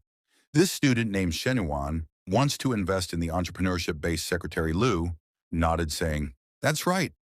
The person asking was Secretary Kong Shongping of the Communist Youth League Committee of the school. He asked seriously, "This is a good thing. Have you contacted him before?" He immediately replied, "Not yet. I asked Sicholi to invite him for a meal, but he hasn't agreed yet." Khan Zoing frowned, reminding if we're the ones receiving the investment, then we have to show the necessary attitude. We can't neglect him just because he's a student secretary. Lu said obsequiously, "You're right, Secretary Kong. I was negligent in my work. Then I'll go to the dormitory to invite him this afternoon." "What do you think?" Kong Zing raised his hand, saying calmly, "No, that still doesn't show the importance that our school places on him. I'll go with you this afternoon, called Teacher Lee to come along too." Secretary Lu Yu asked in surprise, "Do you still need the secretary to personally meet him? Shen Yuan is a student of our school." This is too much fanfare. Switching the scene to 5 p.m. at the South Dormitory. A male student put his phone in front of Shen Yuan, asking for help. "Shen Yuan, I've been talking to Chair Yuping on WeChat for so long. Can you help me see how long it will take to win her over? The general content of the messages seem very superficial." The other side texted, "Good morning, do you need me to bring you breakfast?" This side replied coldly, "No need." The caring messages came again. "It's raining today, remember to bring an umbrella to school." Those caring messages just kept going. "Good night, don't set the air conditioner temperature to low. Remember to cover your legs carefully. Where do you want to go? Play this weekend. What do you think of you, Mountain? You don't look well. Today, is there something uncomfortable? Do you need me to buy medicine for you?" The answers were still curt. "I'll tell you then." "No need." Shen Yuan looked at the messages, speechless, thinking, Huang He Bao has been pursuing for more than 3 years, but he hasn't taken another step. Huang He Bao still asked leisurely, "Shen Yuan, what do you think?" She answers every message. "It's completely different from the class bell. Before it can be said to be a leap, I can feel that the progress is very stable." He sat up, giving the phone to him in his heart. He spat out a few words of criticism. "Huang He Bao, if you really understand that much, what else can I say? If you're happy, then that's good." Shen Yuan smiled, replying, You should still find Loa to come up with a plan for you. Honga turned to look at his brother, then evaluated him. Loa is a little virgin. What does he understand in our dormitory? Only you have the most experience being poked. Lower Cow immediately turned to question him. Huang He Bao, I didn't offend you today. He finally bowed down to ask Shen Yuan's opinion. At least she's willing to answer my messages and even agreed to go out to play with me this weekend. Can't that still prove that Tying has feelings for me? Tell me, Shen Yuan. He didn't know how to explain, so he could only laugh it off, saying, Oh, right indeed. Hearing this, he was so happy that he screamed, Oh, damn. Shen Yuan also thinks so. Then it must be right, Shen Yuan thought helplessly. Damn it, a licking dog going crazy is really scary. Suddenly, there was a knock on the door. Hang Ba went out to open the door, grumbling, Damn it! Who is it? Why are you knocking so loudly as soon as he opened the door? Hugh! Hai Bao was stunned, seeing that his secretary's and the teacher in front of him, asking Secretary Kong. Secretary Lu, Teacher Li. Why are you all here? Lei asked gently. Is Shen Yuan here? Hong Ba stammered, replying yes. Please come in. In his heart, he was panicking, thinking, oh my God, these three came to find Shen Yuan together. Could it be that he committed a big crime? The other students seeing this also made a commotion discussing why did the two leaders come to the dormitory, what's going on. They came to find Shen Yuan. Shen Yuan's family has already gone bankrupt, and he even bought a car and has a girlfriend outside the school. What do you say? Did he do something illegal? Suddenly a clear and coherent voice rang out. Definitely. Otherwise, where would Shen Yuan get so much money? There must be a problem. A student hearing this asked, Brother Li, what exactly is going on? Do you know something? Tell us quickly. Li Jianbang took the opportunity to add fuel to the fire. Shen Yuan's money has an improper source. It's normal for the leaders to come to the door. Maybe they're controlling Shen Yuan first, waiting for the people from the police to come. Hong Bao couldn't stand hearing this, so he said angrily, Legend Bang, what nonsense are you talking about? Li Bang replied confidently, Whether I'm talking nonsense or not, everyone will know when they wait. Li went in introducing seriously to him. Shen Yuan, these two are Secretary Kong and Secretary Lu of the school's Communist Youth League Committee. Shen Yuan stood up going to Kong X Ping, saying enthusiastically, Hello, Secretary Kong. He said amiably, Student Shen Yuan, I'm Kong Sping of the school's Communist Youth League Committee. Are you free tonight? Let's have a meal together. Shen Yuan replied happily. Tonight, okay. Receiving his agreement, he immediately said happily, Okay, I'll book a restaurant right away. It's not early now. Let's go together now. Then they talked properly about the matter of the entrepreneurship base. That was what the students who were gossiping heard seeing Shen Yuan leaving. They said suspiciously, looking at the appearance of these three, it doesn't seem like they're controlling Shen Yuan. On the contrary, it's a bit like receiving a leader coming to inspect the work. Li Jinbang, of course, didn't agree. He said uncomfortably, I guess it's to save face for Shen Yuan. Everyone watch the news, don't they? Also have to cover the heads of prisoners when they're escorting them. Hong Gabao, coming out of the room, hearing these words, was itching to contribute information. Just say that you're talking nonsense. The two secretaries came to find our Shen Yuan to invite him to eat. The students next to him exclaimed in surprise. What? The two secretaries came to invite Shen Yuan to eat. How big must his face be? Hong Hai Bao, with a provocative face, whispered in Li Junbang's ear. That's right, what big thing did Shen Yuan do, that the school leaders had to lower themselves to invite him like that?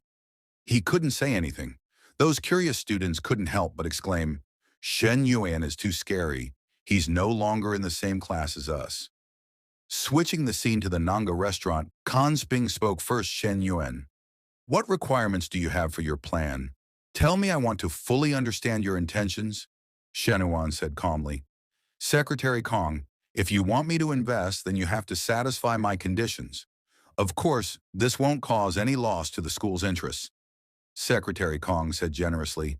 No need to be polite, just say it directly. Shen Yuan began to make his request. Secretary, I want complete autonomy. That is who the entrepreneurship base invests in, how much it invests. These things are all decided by my evaluation. The school can't interfere. Secretary Liu, hearing this, immediately jumped up, saying loudly, "What are you saying? There's no such rule."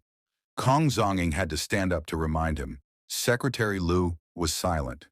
He turned to say gently to Shenuan, "Shenuan, the school's entrepreneurship base involves many parties, especially the Ministry of Education. They will ask about it if everything is done according to the investor's wishes. Then it's really difficult to say. Moreover, no matter what the school has to consider, the success rate of the students who are supported in starting a business." Shen Yuan was still very calm, saying, "Secretary Loam, without money, this thing like the success rate is just empty talk. You can also understand that I'm the person in charge of the base. The success rate is to see if the students who are supported can earn money, and the money I invest, I definitely hope that they can earn money. Our requirements are the same." Shen Yuan finished speaking, then took a sip of wine, feeling refreshed in his heart.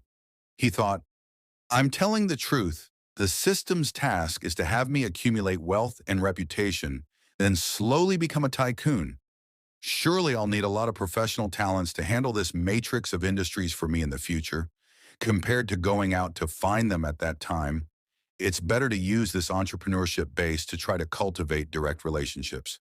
What's more important is the system's task of a large number of opposite-sex NPCs. Those women outside society aren't as easy to win over as female college students. Moreover, the quality of the female students in our school is the most famous in the city." Kong Xping raised his glass, saying tactfully, "I have to wait for me to hold a seminar with the leaders of the Ministry of Education before I can answer you about this request." Shen Yuan said comfortably, "Okay, Secretary." While offering wine back and forth, the meal came to an end.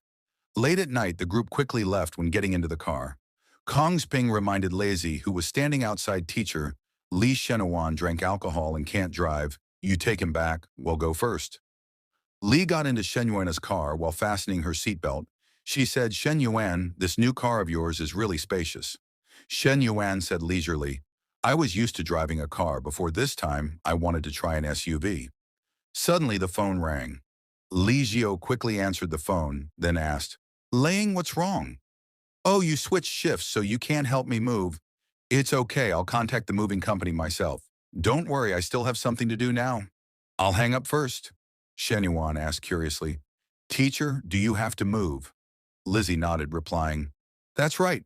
I'll be moving in 2 days. The room from before is up, so I'm preparing to move with my younger sister Shen." Yuan said, "Do you need me to help you move?" She said awkwardly, "That's not very good. This car of yours is newly bought. It's not suitable to help me move. I should still call the moving company." He said comfortably, "It's okay, a car is just a tool, a consumable. Moreover, it's something that students should do to help teachers." Lei waved her hand, refusing. "No need to trouble you. There are quite a few things from the two of us women." He still smiled, trying to persuade, "Okay, teacher, don't refuse anymore. I'm your student. What's the trouble with helping you move in the end?" Li had to agree. She said hesitantly, "Okay." Then she looked at Shen Yuan with a red face, silently evaluating him in her heart. Shen Yuan's face is a bit thin, and his features are clear. If I remove his identity as a student and stand from the perspective of another opposite sex, he's actually quite handsome. Suddenly she realized something, then covered her mouth, thinking, "Shilly.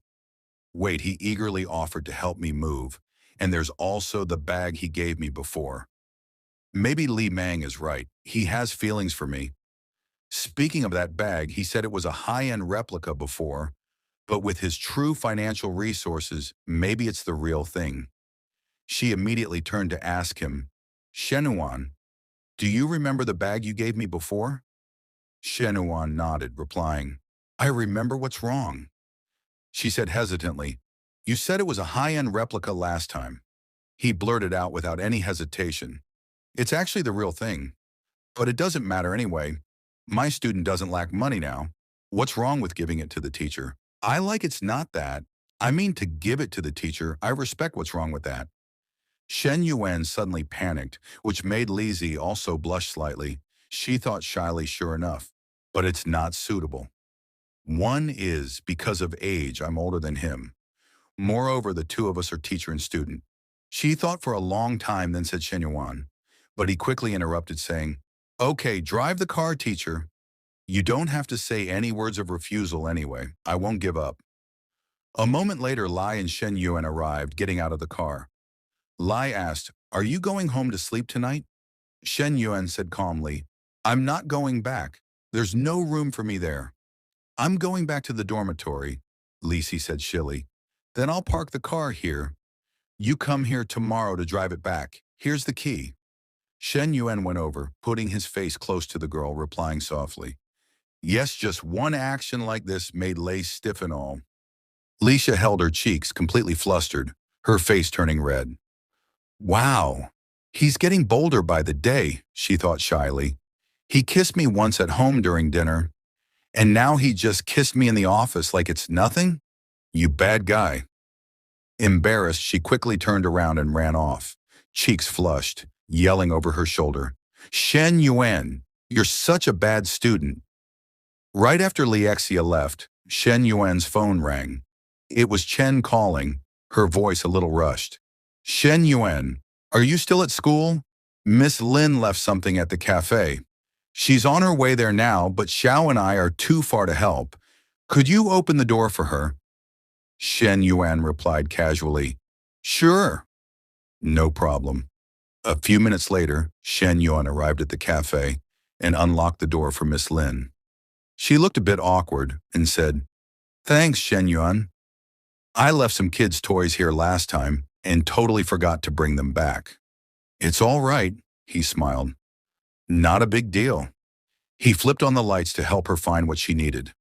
Lin Yu Chang started gathering the toys, muttering to herself, "These were all from the kids. They always forget their things." As she moved from one item to another, Shen Yuan just stood nearby, quietly watching her and enjoying the moment. "No rush," he said warmly. "Take your time. How old's your kid?" She dropped the toys into her bag and replied, 3.5. Very mischievous. Shen Yuan's gaze shifted to a bottle of wine on the counter. "Wine? Does Miss Lin often come here alone to drink?" he wondered. After finishing up, Lin Yu Chang looked around the cafe nostalgically. Shen Yuan noticed her expression. "Something wrong?" he asked gently.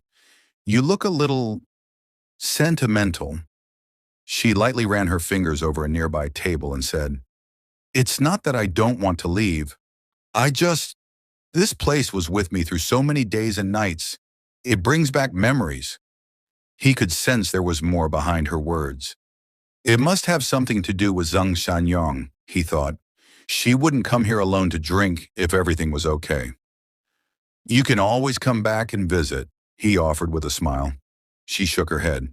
"I probably won't be back." As she turned to leave, Shen Yuan stopped her. "Miss Lin, if you don't mind, would you like to have a drink with me?" She turned back, hesitating. "Would that be appropriate?" Shen Yuan shrugged lightly. "Why not?" They exchanged a quiet understanding and sat down at one of the nearby tables. Lin Yu took out the bottle and they poured themselves a glass each. Shen Yuan raised his glass and asked gently, "Rough night? I'm guessing family troubles?" She looked at him in surprise. "How'd you know?" He leaned back and said casually, "I actually know your husband, Zheng Shanyong, right? Director of the Forest store. I've heard a few things. Chen was one of his employees. She left because of him. Didn't she?" Lin Yu looked stunned. A flicker of realization passed across her face. "So, they..." Shen Yuan clinked glasses with her and said, "Honestly? It's not that complicated. Zheng Zhanyong kept harassing her. Chen couldn't take it anymore, so she left." Lin Yu took a long sip of her wine. Her voice low, she finally opened up. "I've actually been planning to divorce him. I've collected tons of evidence. His affairs, him threatening his employees, all of it." She held her head in her hands, visibly in pain. "When I married him, I had no idea he'd turn out like this. But he's still the father of my child. I keep hesitating. I don't want my kid growing up with issues from being in a single-parent home.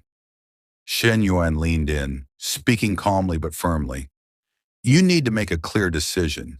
Yes, kids are important, but keeping them in a toxic environment causes way more harm. Do it for yourself and for your child.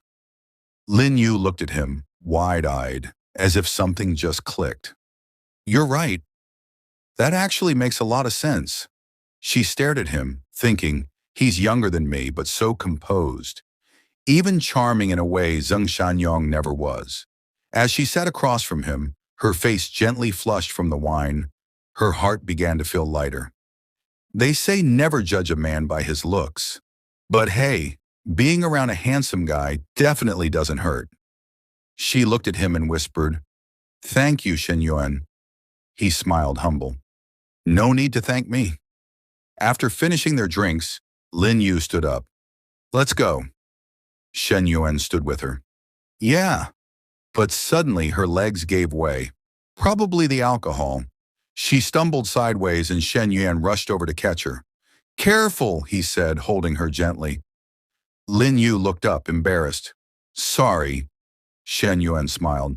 Miss Lin, there's nothing to apologize for. But in his head, he couldn't stop thinking, wow, she smells amazing. Out of nowhere, Lin Yu tiptoed and kissed him on the cheek, catching him completely off guard. Then she picked up her bag and left without another word. He stood there stunned, watching her walk away. What just happened? A kiss? Wait, shouldn't something more happen after that? On her end, Lin Yu was practically speed walking down the street, face red, patting her cheeks. What the hell got into me? I've stayed proper for so many years. The most I've done is handle things myself when needed. But that man, Zheng Shanyong, is so weak and useless. Still, what was I thinking just now? Meanwhile, Shen Yuan was still feeling light and floaty. He picked up his phone and called Chen. Hey, Chen, the dorm's locked up. Mind if I crash at your place tonight? Renting a room just feels like a waste of money. Don't worry, I won't try anything. Just want to cuddle. 20 minutes later, Chen opened the door wearing thin pajamas, eyes widening when she saw him. Oh my God, how much did you drink? Shen Yuan leaned against the doorframe, grinning lazily. Banquet with the school leaders. Chen shook her head, clearly concerned. All right, sit down and rest for 10 minutes first, then go shower. I'll make you some hangover tea. After just a few steps, Chenor suddenly felt Shen Yuan wrap his arms around her from behind.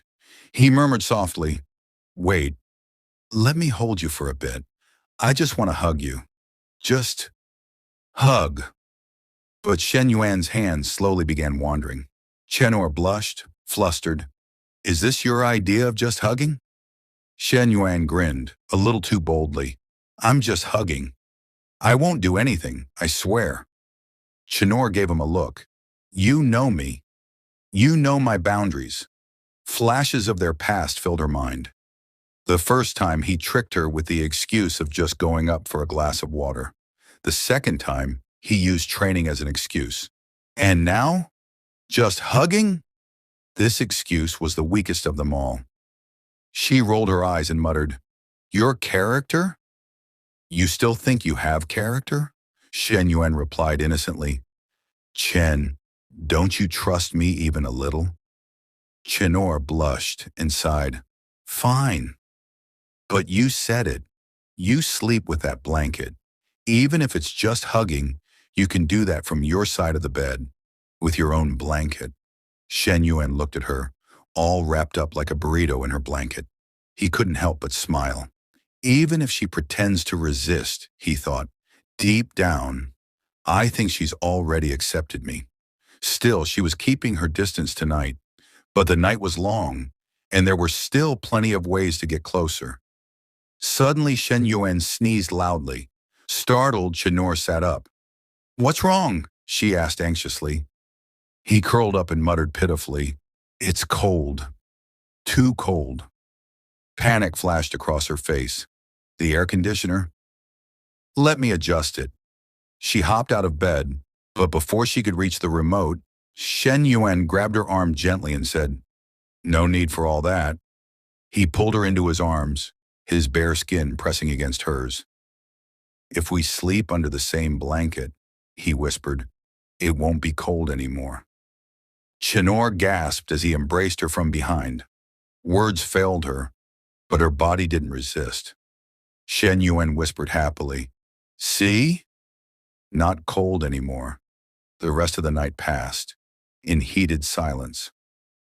The next morning, Shen Yuan slowly opened his eyes, feeling completely relaxed. But the bed beside him was empty. All that was left was a small note in Chinor's handwriting. "I've gone to the cafe, you dirty thing. I washed your clothes, but they're still not dry, so I bought you a new outfit. Breakfast is in the steamer. If you're cold, heat it up again yourself." Shen Yuan smiled warmly, feeling his heart melt. "Damn it," he thought. "Where do you even find girls like this? I need to do something for her. I should reward her. I should get her a gift card or something." Just then, his phone rang. On the screen popped up Liu Minglu, curvy, confident, and straight up hot. She smirked through the camera. "When are you coming to gym with me?" "I'm waiting." Shen Yuan immediately put the phone face down and closed his eyes tight. "What the hell, man? Why do I have to see this first thing in the morning? This woman, my best friend, she's seriously dangerous." But the teasing didn't stop there. Liu Minglu pressed her generous chest against the camera and purred, "Why'd you move the phone away?" "What's wrong? Scared I might eat you?" Shen Yuan cracked one eye open, muttering to himself, "God damn it." While Shen Yuan was still chatting with Liu Minglu, another call popped up. He glanced at the screen and muttered, "It's my teacher." He quickly said to Minglu, "Hey, I'll call you back later." Something came up. She winked at him through the screen. "All right, go ahead." Shen Yuan answered casually. "Hello, Teacher Li. What's up?" On the other end, Li Xiao sounded cheerful. "Good news. Your proposal just got approved by the school board and the Department of Education. Within the next couple of days, they'll finalize the paperwork and start the promotions. Once students submit their business ideas and applications, we'll send them to you for review." Shen Yuan grinned. "Do they have to include their height, weight in photos too?" She paused, confused. "Why would we need that? What does physical appearance have to do with starting a business?" He chuckled. "Everything. A sharp appearance says a lot about self-discipline. My standards are very refined." Li Xiao was a bit surprised but played along. "Really? That's an interesting standard. All right then, I'll add that field just for you. Also, Secretary Liu said the Youth League Committee will be connecting you with some student representatives tonight." Still lounging in bed, Shen Yuan flipped the blanket off and replied calmly, "Sounds good on my end." Then her tone softened. Almost shyly, she added, "Oh, right. My sister and I are moving tomorrow morning. Do you have time to help?" Shen Yuan didn't hesitate. "Of course, I'll be there." 30 minutes later, just as he was finishing breakfast and getting ready to leave, his phone buzzed again. He looked at the screen and sighed. "Why's Liu Minglu calling again?" He answered. "What now?" She was already pouting.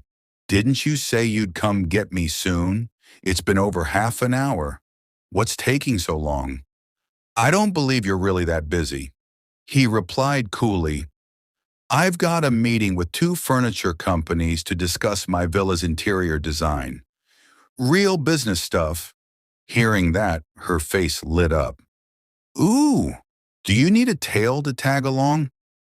While buttoning his shirt, Shen Yuan teased, "You're calling yourself a tail now? What would I even do with you? But hey, if you really want to come, hop in." In his mind, he thought, "She's a flirt, yeah. But she knows how to bring energy. Having a pretty girl next to me while I'm talking deals? Definitely a bonus." On her end, Minglu winked again. "Great, come pick me up. I'm in the sports room.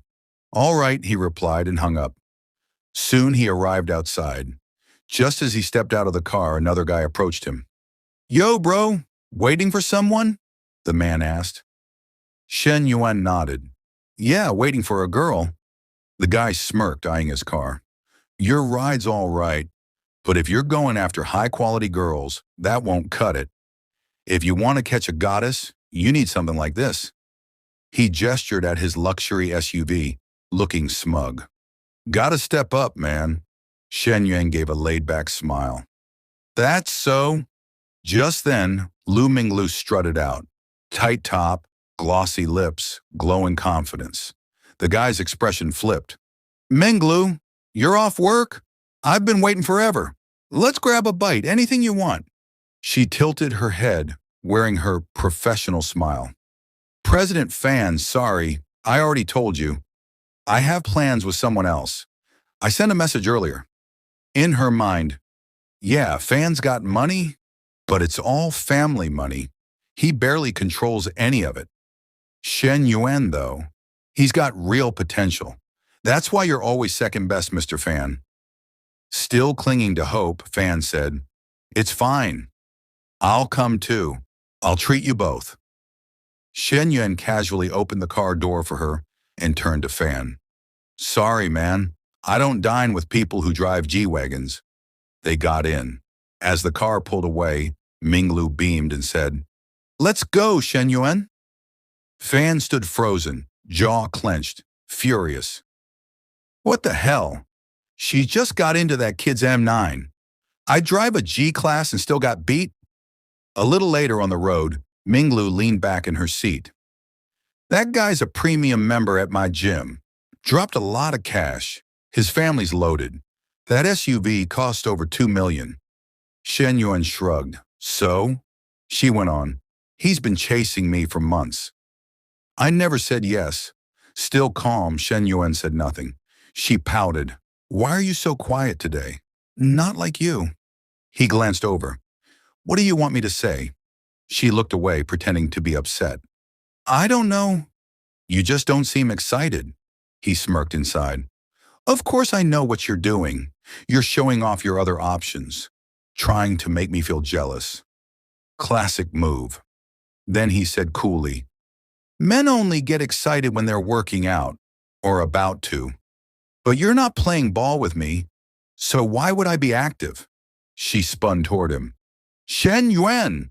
She grabbed his hand. Are all men this horny? He grinned. Horny? I was talking about basketball. Her face went bright red. Ugh, don't start. Last time at the cafe, I left for 2 minutes, and you ran upstairs to sweet-talk Nana. You know exactly what was on your mind.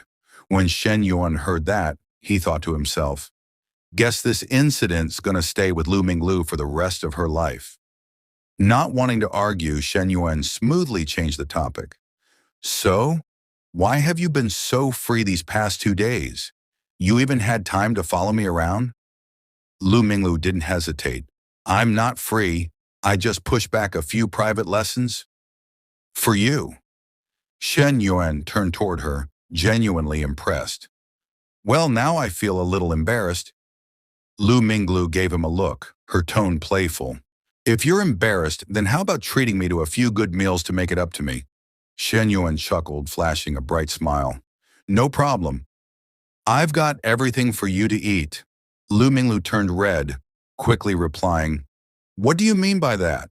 Shen Yuan teased, You're just looking for ways to take advantage of me. He laughed out loud, then added, all right, I'll stop messing with you. Let's go eat first. After that, we'll hit the furniture company. Scene transition, afternoon, at the furniture company. The design director, Fu Jiangmai, walked out with a big welcoming smile. Hello, Mr. Shen. I'm Fu Jiangmai, design director of Guangding. Let's sit down and talk. Shen Yuan got straight to the point. Let's keep this short. I already shared all my requirements with your team online yesterday. I'm only here today to see the design plans. Fu Jiangmai nodded, sat down, and opened her presentation. Based on your budget and needs, we've put together 3 design options: European, light luxury, and modern Chinese. Take a look, see which one you like. If anything feels off, we'll adjust it. Lu Minglu, sitting nearby with her arms crossed, looked over the plans and commented, "All 3 designs look amazing." Then she glanced at Shen Yuan with curiosity. "So what's your budget?" Shen Yuan answered casually but clearly, 20 million. Lu Minglu's eyes widened. "Wait, what did you just say?" She quickly did the math in her head. A villa over 1,000 square meters, and the decoration alone cost 20 million yuan? To spend like that, his total assets must be well over 100 million. I definitely underestimated him. No, what I was doing before isn't enough. I need to turn it up even more. With that thought, she subtly adjusted her outfit, pulling her shirt and skirt just right so her curves were in full display. 15 minutes later, Shen Yuan stood up. "All right then, let's go with the modern Chinese style. Add the adjustments I just mentioned. Once that's updated, we'll talk again. I also have an appointment with another design company. I need to compare both sides before deciding." Fu Zhengmai also stood up, smiling politely. "No problem. Comparing is always good." Then she added, "Mr. Shen, are you free tonight? Our company president, Mr. Wanting, would like to invite you to dinner. Whether or not you choose us, he'd just like to get to know you." Shen Yuan pulled out his phone, thinking, "I haven't signed anything with your company yet. Wouldn't a dinner like that be a little inappropriate?" Fu Zhengmai smiled warmly. "Please don't think that way, Mr. Shen. President Wanting genuinely just wants to be friends." Shen Yuan nodded. "All right then." Fu Zhengmai lit up. "Great. I'll add you on WeChat and send over the restaurant's address. It'll make it easier for us to discuss the plan later, too." Shen Yuan nodded again. "Sounds good. We'll head out now." As he walked out, Fu Zhengmai waved goodbye, her eyes full of admiration.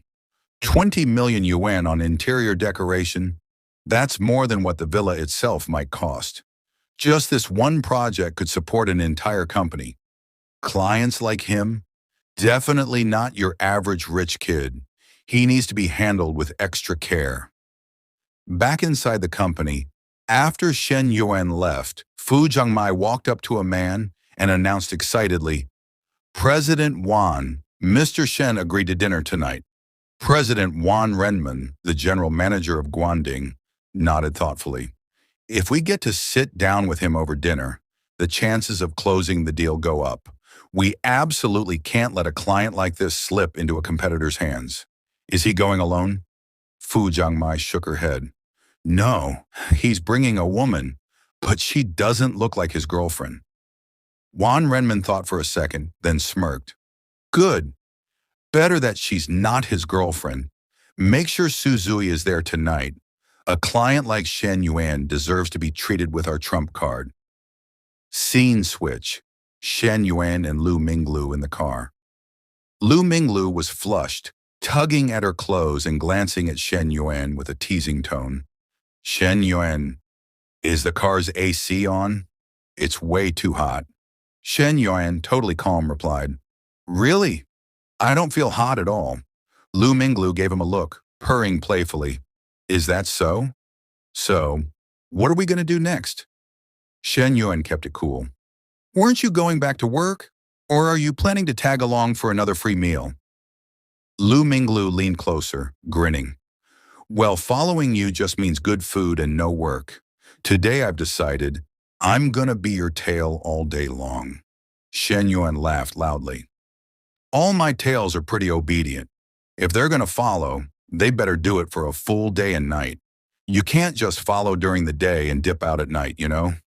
His words immediately brought up some very suggestive imagery in her mind. Blushing hard, Lu Minglu covered her face and yelled, "A day and a night? What are you even talking about, you big pervert? I don't care. I'm definitely going with you. I'm not getting out of the car." The phone buzzes inside the car, and Lu Minglu casually picks it up. The voice on the other end sounds cheerful as hell.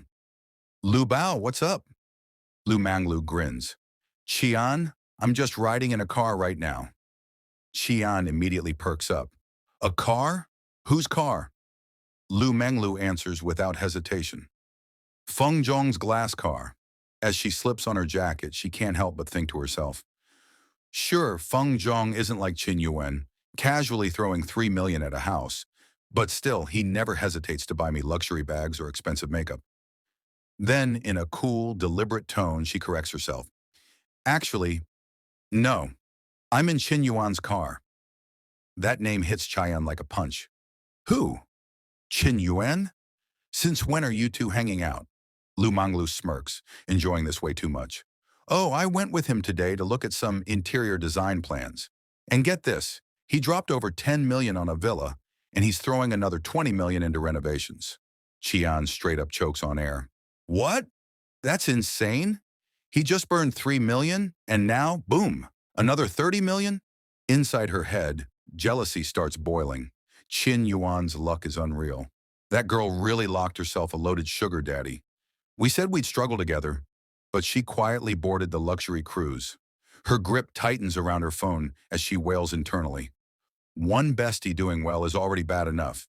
Now another one's flexing even harder. Is it because their chests are bigger than mine or what? Scene change, afternoon, Nanjing restaurant. A young guy walks in and calls out, Uncle Wan, you're eating here too. Wan Zhong smiles warmly. Xiaohai, what a coincidence. I'm waiting for a guest. Xiaohai steps forward, shakes his hand and says, I've got a dinner invite here too. I'll come toast you later.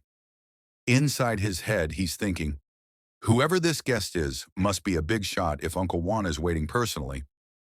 As he walks away, his eyes land on the innocent-looking girl following Wan Zhong. Since when did Uncle Wan keep such a stunning girl around? If he wasn't my future father-in-law, I'd already be asking for her number. Moments later, Qin Yuan arrives. His assistant steps forward respectfully. This is Wan Zhong. Wan Zhong greets him warmly. Qin Yuan, you're truly young and talented. Qin Yuan shakes hands politely with Wan Renmin. Nice to meet you. Then his eyes land on Lu Manglu. Is this your girlfriend? Shen Yuan instantly waves it off. No, don't misunderstand. We're just friends. She tagged along today. After confirming her last name, he nods politely. Hello, Miss Lu. Lu Manglu replies sweetly. Hello, Wan Zhong. But inside, she's pouting hard. Qin Yuan, why are you so jumpy? Nobody asked you to deny anything. If you're not my boyfriend, then what are you? So annoying. Wan Renmin gestures toward the stairs. Qin Yuan, let's head upstairs. After you, Qin Yuan replies. They settle into a private room. Wan Renmin gestures toward the orange-haired girl beside him. I forgot to mention, this is our company's design assistant, Sui. She speaks softly, almost shy. Hello, Qin Yuan. Qin Yuan reaches out and shakes her hand. Hi. Inside his mind, her skin's smooth. Her hands feel like jade, light, soft. Sui's pure vibe is totally different from the girls I usually meet. Wan Renmin notices immediately. Perfect. He lifts his glass.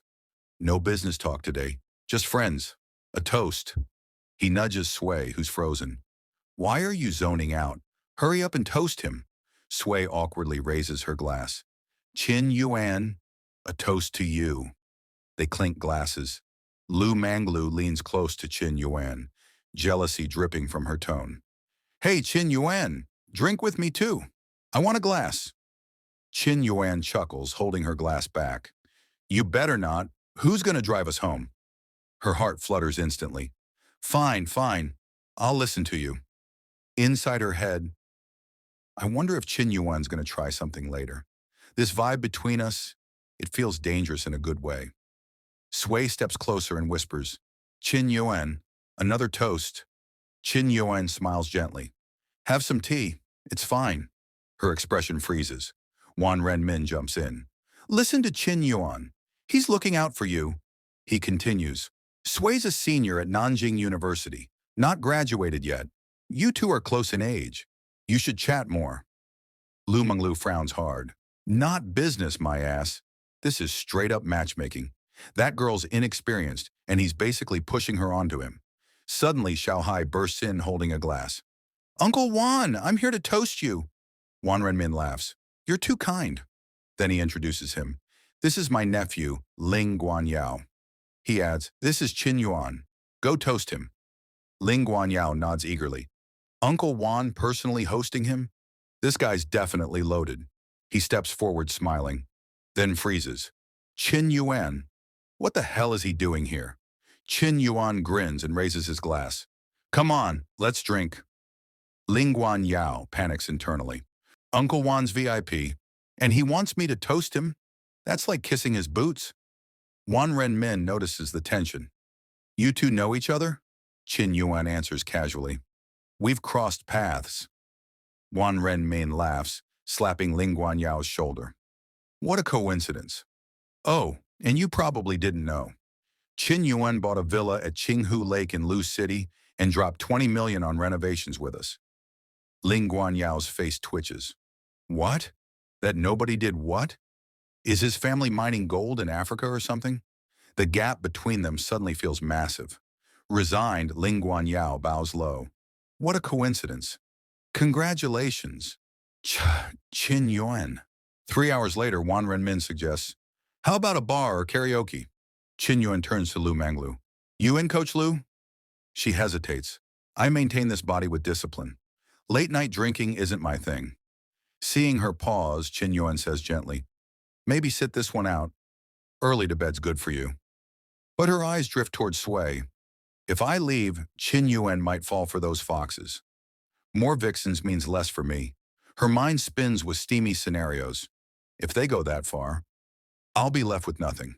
She suddenly stands up, eyes flashing.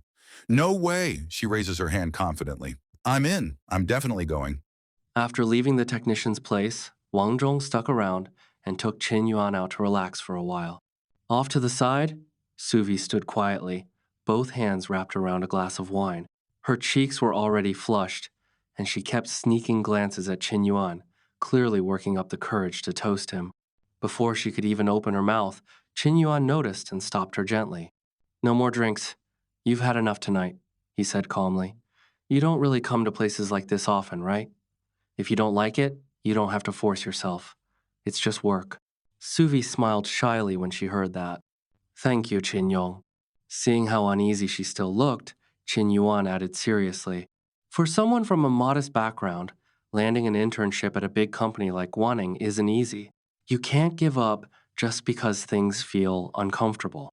Sitting next to him, Liu Manglu leaned over and playfully bumped his shoulder. So how come you're not worried about whether I stay or leave, she teased. Qin Yuan didn't even blink. Does Coach Liu really need me worrying about her? He smirked and continued, You've got plenty of admirers already. Has big shot Feng Zhuang slid into your WeChat yet? Caught off guard, Liu Manglu brushed her hair behind her ear.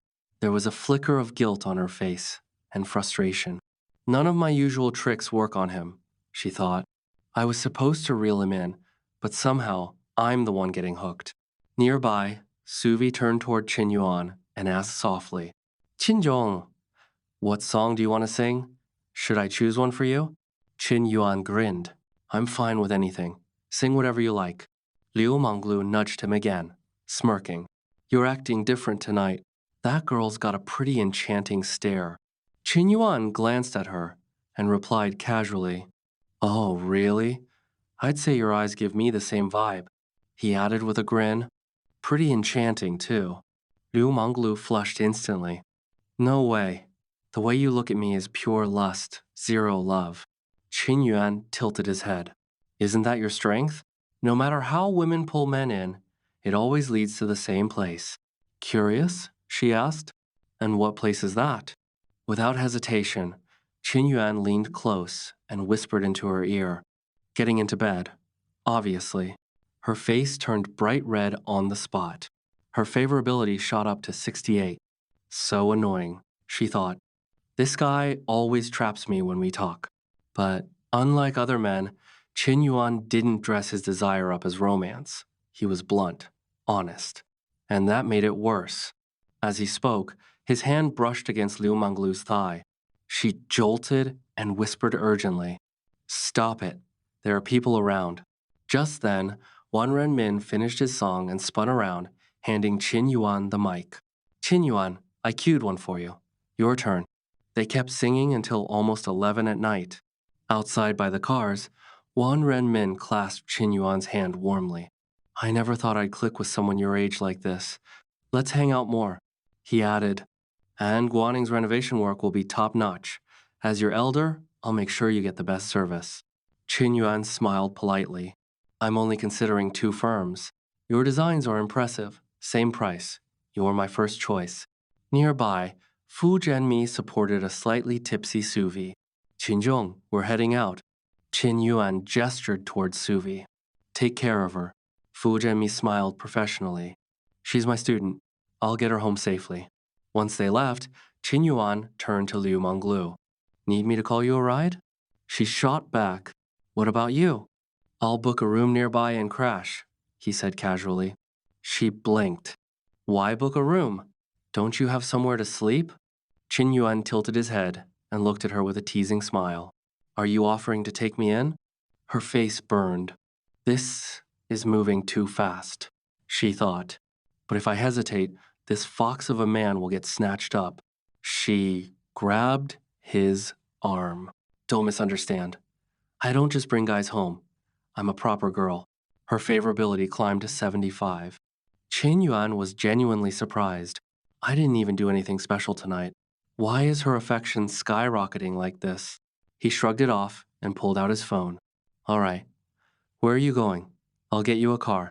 She protested. "I don't want to go home." He frowned. "Then where are you sleeping?" Her face turned crimson as she waved her hands. "You're so dense. I'm being this obvious and you still don't get it." Qin Yuan stopped teasing, opened the car door, ruffled her hair, and said, "All right, let's go to a different hotel." Inside the car, she leaned against him, tipsy and nervous. "I wonder if he'll be gentle," she thought. Not rough like he was with Nam at the cafe. The driver glanced in the rearview mirror. That car, that man, yeah, being rich must be the life. At the luxurious junior hotel in Xingchong, Qin Yuan walked up to the front desk. "I want a presidential suite. 1 month." The receptionist replied smoothly, "That's 368 per night. 1 month comes to 110,640. Still dazed, Liu Manglu tugged his sleeve. "A whole month?" Qin Yuan didn't hesitate. "Just swipe the card. I want the 52nd floor." Her favorability's already over 60, he thought. Triple cash back. I'm still profiting. Liu Manglu's cheeks warmed at the room number 521. This guy really has style. Inside the room, she walked to the window. "The night view is gorgeous. Qin Yuan, look." Inside, she felt nervous. This feels unfair to Nam, but I really want a good start with him. Qin Yuan didn't waste time. He nibbled her neck gently. "All I see right now is you. Want to play some badminton?" She swallowed. "I haven't showered yet. Let's wait till after." Before she could finish, he tugged her underwear down. "If we wait, we'll just need another shower later." She flushed hard. "The curtains aren't closed." He replied calmly. "One-way glass. 52nd floor. No taller buildings nearby. If anyone sees, who cares?" Pressed against the glass, she trembled. "You're awful." They explored every position that night. The next morning, Qin Yuan woke up and checked his phone. Damn, it's already noon. He glanced at the girl beside him. Didn't expect her body to be this responsive. "I was worried she'd dehydrate last night." His hand wandered. She stirred and whined. "Qin Yuan? Again? We didn't sleep till after 4. How is a fitness coach getting outdone by this guy?" she thought. Qin Yuan pulled her close. "How could I not care? I could go all night, but I held back for you." Blushing, she muttered, "You're too much. Let me sleep more. I'll give you more later. And don't call me Lulu. I'm not like Nam." He stroked her cheek. "All right. She really was amazing last night," he thought. "I'll let her rest, then take her car shopping. 3 million budget. Her choice." She bolted upright. What did you just say? Hello, friends. Sorry for taking your time again. But if you are enjoying this story explanation, then please don't forget to subscribe to the channel, like the video, comment, and share. Thank you.